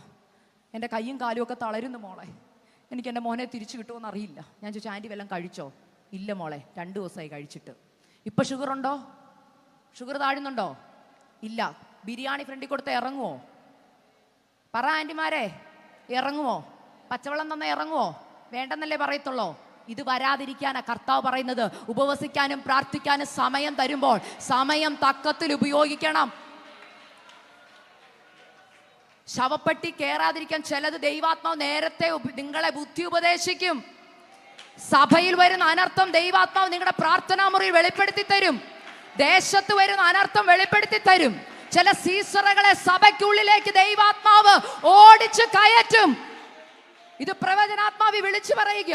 ഈ ദേശത്ത് വ്യാപരിക്കുന്ന ദേശാധിപതി ശക്തികളെ, നിങ്ങളുടെ കുടുംബത്തിനകത്ത് വ്യാപരിക്കുന്ന ശക്തികളെ നിന്റെ പ്രാർത്ഥനാ മുറിയിൽ പരിശുദ്ധാത്മാവ് ഓടിച്ചു കയറ്റും. ചോദ്യം ഇതാ, സമയം തക്കത്തിൽ ഉപയോഗിക്കാൻ നിങ്ങളെ കൊണ്ട് കഴിയുമോ? എന്തുണ്ട് ആയുധമായിട്ട്? പരവതാനി ഉണ്ടോ വീട്ടില്? പരവതാനി ഉണ്ടോ? പ്രാർത്ഥിക്കാൻ ഒരു വീടിനകത്ത് കയറി അറിയാം വീട്ടിൽ പരവതാനി ഉണ്ടോ എന്ന്. എങ്ങനെയാണെന്നറിയോ? ഒരു മൂലയിൽ എപ്പോഴും ഒരു പാ ഇങ്ങനെ ഇട്ടിട്ടുണ്ടാവും. എത്ര വീട്ടിലുണ്ട് പ്രാർത്ഥനാ മുറികൾ? എത്ര വീട്ടിലുണ്ട് പ്രാർത്ഥനാ മുറി? ഞാൻ പലപ്പോഴും നമ്മുടെ സമൂഹത്തെക്കുറിച്ച് ഞാൻ ചിന്തിക്കുന്നൊരു കാര്യമുണ്ട്. ഒരു ഹൈന്ദവൻ്റെ വീട്ടിൽ പോയാൽ അവർക്ക് പൂജാമുറിയുണ്ട്. ഒരു മുസ്ലിമിൻ്റെ വീട്ടിൽ ചെന്നാലോ ഉണ്ട്. പക്ഷെ ഒരു പെന്തുക്കോസാൻ്റെ വീട്ടിൽ വന്നാലോ? നിങ്ങൾ ചിന്തിക്ക്. ഓ, അതിനകത്തൊക്കെ വലിയ കാര്യമുണ്ടോ? കാര്യമുണ്ട്. എൻ്റെ ജീവിതത്തിൽ എനിക്കറിയാം കാര്യമുണ്ട്. നിനക്കൊരു ഭവനം ദൈവം തരുമ്പോണ്ടല്ലോ, ഒരു മുറി നീ ദൈവത്തിന് വേണ്ടി ഒന്ന് വേർതിരിച്ചേ. നിന്റെ ഭവനത്തിനകത്ത് ഒന്നിനും മുട്ടില്ലാതെ ദൈവം നിന്നെ നടത്തും. ആ മുറി വെറുതെ കിടന്നാ പോരാ, ഒരു ദിവസമെങ്കിലും ആ മുറിക്കകത്ത് കയറിയിട്ട് നീ കവണ് വീണ് ദൈവത്തോടൊന്ന് കരഞ്ഞ, അപ്പാ ഇത് അങ്ങയുടെ സാന്നിധ്യം വസിക്കുന്ന മുറിയാ. ഗസ്റ്റിന് മുറിയുണ്ടല്ലേ? ഉണ്ടല്ലേ? ആ, ഗസ്റ്റിന് മുറിയുണ്ട്, അപ്പന് മുറിയുണ്ട്, അമ്മയ്ക്ക് മുറിയുണ്ട്, എല്ലാവർക്കും ഉണ്ട്. ദൈവം ചോദിക്കുക, മോളെ ദൈവമല്ല ഈ ഭവനം തീർക്കാൻ പൈസ തന്നത്, നിനക്ക് എനിക്കൊരു മുറി നീ തന്നോ? തന്നിട്ടില്ല. ഇന്ന് വലിയ ബംഗ്ലാവുകളുണ്ട്, പക്ഷെ എത്ര മുറിയുണ്ട് കർത്താവിന് കൊടുത്തത്? എത്ര പേരുണ്ട്? നിങ്ങളൊന്ന് ചിന്തിച്ചു നോക്ക്. നമ്മുടെ തലമുറകൾ കാണണം നമ്മുടെ മാതാപിതാക്കൾ കരയുന്നത് കേട്ടോ. അമ്മമാരെ, എൻ്റെ മമ്മി രാത്രിയുടെ യാമങ്ങളിൽ എത്രയോ വട്ടം എൻ്റെ കാലെ കണ്ണുനീര് വീണിട്ടുണ്ടെന്നറിയാമോ? ഹല്ലേലൂയ. ഞാൻ എപ്പോഴും ഓർക്കും, എൻ്റെ മമ്മി എപ്പോഴും ഉപവാസം. കഴിഞ്ഞ 3 വർഷമായിട്ട് ഒരു നേരം മാത്രം കഴിച്ചുകൊണ്ടായിരിക്കുന്നത്. ഞാൻ എപ്പോഴും ഓർക്കും, എങ്ങനെ ഈ ആരോഗ്യം, 63 വയസ്സുണ്ട്, ഓടി നടന്ന ഓരോ കാര്യങ്ങൾ ചെയ്യുന്നത്. ഇപ്പോൾ മമ്മി പറഞ്ഞൊരു കാര്യമുണ്ട്, മക്കളെ ഞാൻ ഈ ഉപവസിക്കുന്നതും പ്രാർത്ഥിക്കുന്നതും സാമ്പത്തിക നന്മയ്ക്ക് വേണ്ടി അല്ല, നിങ്ങൾ 4 പേരും നിത്യതയെ കാണണം. ഞാൻ ഈ പറയുന്ന പോയിന്റോടെ നിർത്തുകയാണ്. നിങ്ങൾ ആ വാക്ക് കേട്ടോ ഞാൻ പറഞ്ഞേ? നിങ്ങളിൽ എത്ര പേർ നിങ്ങളുടെ തലമുറ നിത്യതയെ പോകണമെന്നോർത്ത് ഉപവസിച്ച് പ്രാർത്ഥിക്കുന്നുണ്ട്? എല്ലാവരും അല്ലല്ലോ പറഞ്ഞിട്ടില്ല. കാരണം എന്നറിയോ? നിങ്ങളുടെ ഉപവാസത്തിൻ്റെ ലിസ്റ്റ് നിങ്ങളുടെ ഡയറിയിൽ എടുത്ത് നോക്കിയേ. മോനെ UK അയക്കണം, മോളെ US അയക്കണം, മോടെ കല്യാണം നടക്കണം, വീടിൻ്റെ ലോൺ അടയ്ക്കണമെന്നല്ലാതെ അതിൻ്റെ എവിടെയെങ്കിലും ഒരറ്റത്ത് ആത്മീക വിഷയത്തിൽ എൻ്റെ കുഞ്ഞുങ്ങൾ സമ്പന്നരാകണം, ദൈവകൃപയുള്ള കുഞ്ഞുങ്ങൾ എൻ്റെ വീട്ടിൽ വന്ന് കയറണം, എന്തൊന്നും നടന്നില്ലേലും മുകളിലുള്ള ഒരു പ്രാർത്ഥനയ്ക്ക് മറുപടി തന്നില്ലേലും എൻ്റെ അപ്പാ, എൻ്റെ ഭർത്താവും എൻ്റെ മക്കളും നിത്യതയെ കാണണേ അപ്പാ, അവരാരും നഷ്ടപ്പെടരുതെന്ന് പ്രാർത്ഥിക്കുന്ന എത്ര അമ്മമാരിതിനകത്തുണ്ട്?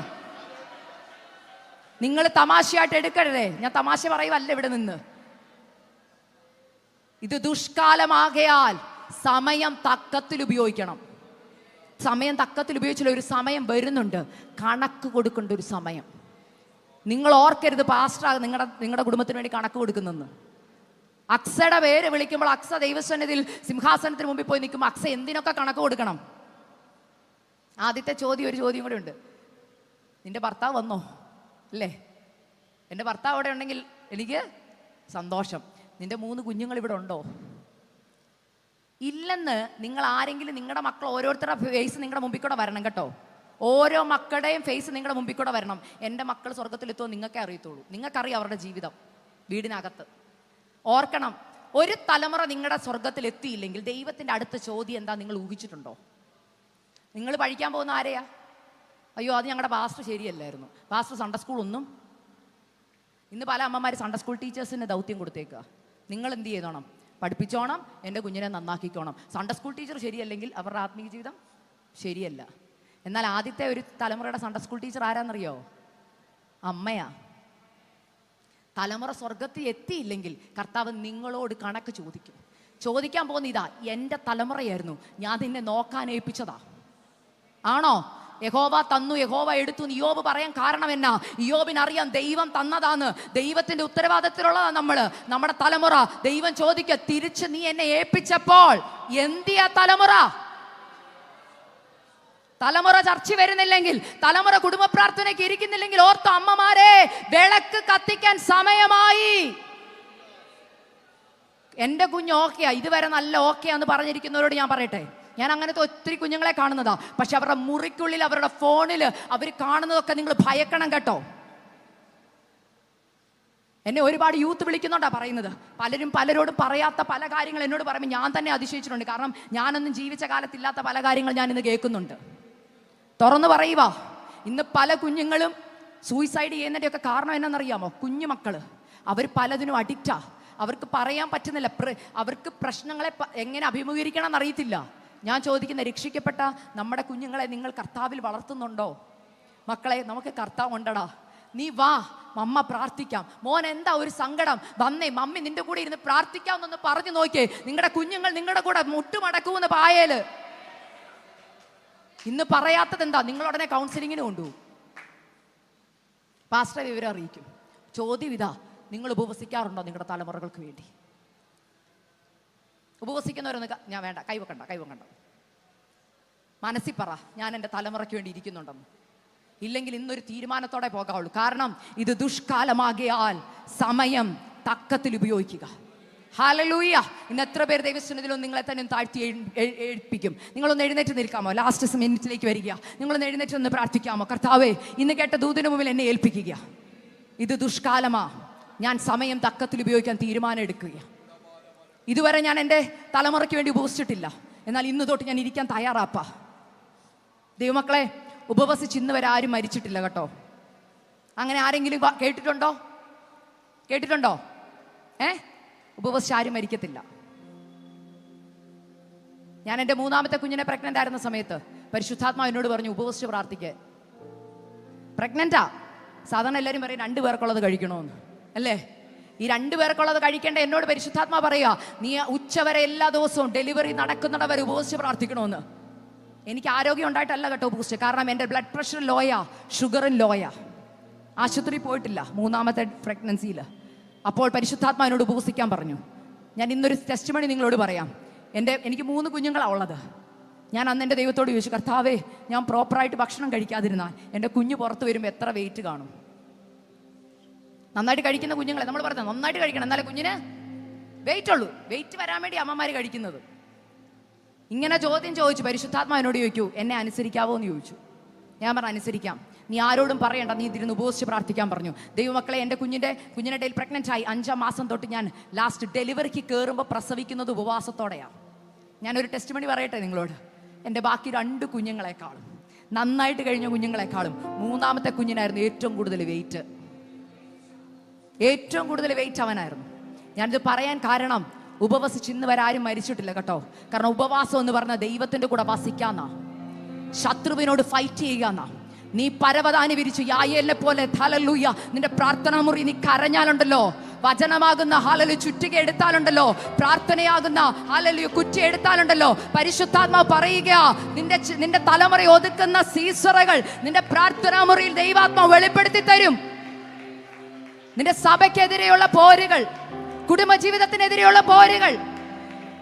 പലരും ഭർത്താക്കന്മാരെ ശത്രുവായിട്ട് കാണുക. എന്നാൽ ഞാൻ പറയാം, ഭർത്താക്കന്മാരിൽ കൂടെ വ്യാപരിക്കുന്ന പൈശാചിക മണ്ഡലങ്ങളുണ്ട്, ഭാര്യമാരെ കൂടെ വ്യാപരിക്കുന്നതുണ്ട്. ഭർത്താവിനെയും ഭാര്യയെ ശത്രുവായിട്ട് കാണാതെ അവരുടെ പിൻപിൽ പ്രവർത്തിക്കുന്ന പൈശാചിക മണ്ഡലത്തെ നിങ്ങൾ കണ്ടാൽ ആദ്യം ചെയ്യുന്ന പായെടുക്കും, മുഴങ്കാലും അടക്കും. കർത്താവേ, ഈ ഭവനത്തിനകത്ത് സമാധാനം വെളിപ്പെടുന്നു എന്ന് പ്രാർത്ഥിക്കും. എത്ര പേര് ആത്മാവി പ്രാർത്ഥിച്ചു തുടങ്ങും? ഞാൻ ഇന്ന് പറഞ്ഞു കേട്ടായിരുന്നു, അന്യഭാഷയിലുള്ള പ്രാർത്ഥന. അല്പനേരം നിങ്ങൾ അന്യഭാഷയെ പ്രാർത്ഥിക്കാൻ പോകുക. അഭിഷേകം പ്രാപിച്ചവരൊക്കെ ഒന്ന് പ്രാർത്ഥിച്ചു. ഞാൻ നിർബന്ധിച്ചതുകൊണ്ട് പ്രാർത്ഥിക്കണ്ട, നിയോഗമുള്ളവർ പ്രാർത്ഥിച്ചാൽ മതി. എന്നാൽ പരിശുദ്ധാത്മാവ് എന്നോട് പറയുന്ന ഒരു കാര്യം, ഇവിടെ നിങ്ങൾ അന്യഭാഷയെ പ്രാർത്ഥിക്കുമ്പോൾ നിങ്ങൾക്ക് ചെന്ന് പ്രവർത്തിക്കാൻ പറ്റാത്ത മേഖലയുണ്ട്. നിങ്ങളുടെ കുഞ്ഞുങ്ങൾ പഠിക്കുന്ന ഹോസ്റ്റലിൽ, കോളേജിൽ, നിങ്ങളുടെ കുഞ്ഞുങ്ങളായിരിക്കുന്ന വിദേശ രാജ്യങ്ങളിൽ അവരെ ഒതുക്കുന്ന മണ്ഡലങ്ങളുടെ മേൽ കർത്താവിന്റെ കരമിറങ്ങാൻ പോകുക. തലമുറകളുടെ പിന്മാറ്റത്തെ ഓർത്ത് കരയുന്ന മാതാവേ, കർത്താവ് പറയുക, നയനിലെ വിധവയുടെ തലമുറയെ ചുമന്നുകൊണ്ടുപോയ മഞ്ചത്തെ കർത്താവ് തൊട്ടു. നിന്റെ ചില വിഷയത്തെ കർത്താവ് തൊടാൻ പോകുക. മഞ്ചത്തെ തൊട്ടു, ചുമക്കുന്നവർ നിന്നു. യെസ്, ചുമക്കുന്നവർ നിൽക്കാൻ പോകുക. നിന്റെ വിദ്യാഭ്യാസത്തെ കെട്ടുന്ന മണ്ഡലങ്ങൾ വിശ്വാസത്തോടെ ആരാധിക്കണം. അന്യഭാഷകളിൽ ആരാധിച്ചാട്ടെ. ഇതുവരെ അത്യന്ത ശക്തി അനുഭവിച്ചിട്ടില്ലാത്തവർ പ്രാർത്ഥിച്ചാട്ടെ. കർത്താവേ, ആത്മാവിന്റെ ഇരട്ടി പങ്കെന്ന മേലൊന്ന് അയക്കണമേ. ഈ കൊല്ലം പട്ടണത്തെ ഇളക്കുന്ന ആത്മാവിന്റെ ശക്തി, ഈ ഓഡിറ്റോറിയത്തിന്റെ അടിസ്ഥാനങ്ങൾ കുലുങ്ങുന്ന ശക്തി. ഇവിടെ ആരും കാഴ്ചക്കാരായിട്ട് നിൽക്കരുത്. നിങ്ങളുടെ വിഷയങ്ങളുടെ മേൽ ദൈവം പ്രവർത്തിക്കും. യെസ്, പരിശുദ്ധാത്മാവ് പറയുക, രോഗികളുടെ മേൽ കർത്താവ് ഇപ്പോൾ സൗഖ്യം അയക്കുക. ഞാൻ ഇന്ന് പറഞ്ഞത് കേട്ടല്ലോ. സ്ട്രോക്ക് അല്ല, ക്യാൻസർ അല്ല, കിഡ്നിയിൽ സ്റ്റോൺ അല്ല, ഏത് രോഗത്തിലെ ആത്യന്ത ശക്തി, പുനരുദ്ധാനത്തിന്റെ ശക്തി വ്യാപരിക്കുക. ആത്മാവിൽ ഒന്ന് ആരാധിച്ചേ. എല്ലാ ടെൻഷനുകളും മാറട്ടെ, സ്ട്രെസ്സുകൾ മാറട്ടെ. സാമ്പത്തിക ബുദ്ധിമുട്ടുകളുടെ മേൽ വ്യാപരിക്കുന്ന ബന്ധനങ്ങൾ, ടെൻഷൻ അടുപ്പിക്കുന്ന അല്ലെങ്കിൽ പൈശാചിക പോരുകൾ, ആത്മാവിന്റെ ശക്തി ഇവിടെ വ്യാപരിക്കട്ടെ. യെസ്, യേശുവിന്റെ അധികാരമുള്ള നാമത്തിൽ കുടുംബജീവിതങ്ങളെ തകർക്കുന്ന മണ്ഡലങ്ങൾ, തലമുറകളുടെ മേൽ വ്യാപരിക്കുന്ന മണ്ഡലങ്ങൾ. യെസ്, യായേലിനെ പോലെ സമയം തക്കത്തിൽ ഉപയോഗിച്ചാട്ടെ. പൈശാചിക ബന്ധനങ്ങളെ നേർക്ക് നേരെ കണ്ട് ചുറ്റിക കൊണ്ട് അടിച്ച് അവൻ ഏതു ബലത്തെയും കെടുത്തുന്ന അഭിഷേകം. നിങ്ങളുടെ തലമുറകളുടെ വിദ്യാഭ്യാസത്തെ ബ്ലോക്ക് ചെയ്യുന്ന മണ്ഡലങ്ങൾ, നന്മ കാണിക്കത്തില്ലെന്ന് പറയുന്ന മണ്ഡലങ്ങളെ യേശുവിന്റെ അധികാരമുള്ള നാമത്തിൽ ഞങ്ങളെ ജയമെടുക്കുകയാ. ദൈവിക വിടുതൽ വ്യാപരിക്കട്ടെ. ഉപവസിക്കാൻ കഴിയാതെ, പ്രാർത്ഥിക്കാൻ കഴിയാതെ, രാത്രിയുടെ യാമങ്ങളിൽ ഉറക്കമിട്ട് ഉറക്കത്തിൽ നിന്ന് എഴുന്നേൽപ്പിക്കാതെ വ്യാപരിക്കുന്ന മണ്ഡലങ്ങളെ, ദേശാധിപതി ശക്തികളെ യേശുവിന്റെ നാമത്തിൽ ഞങ്ങൾ അഴിക്കുകയാ.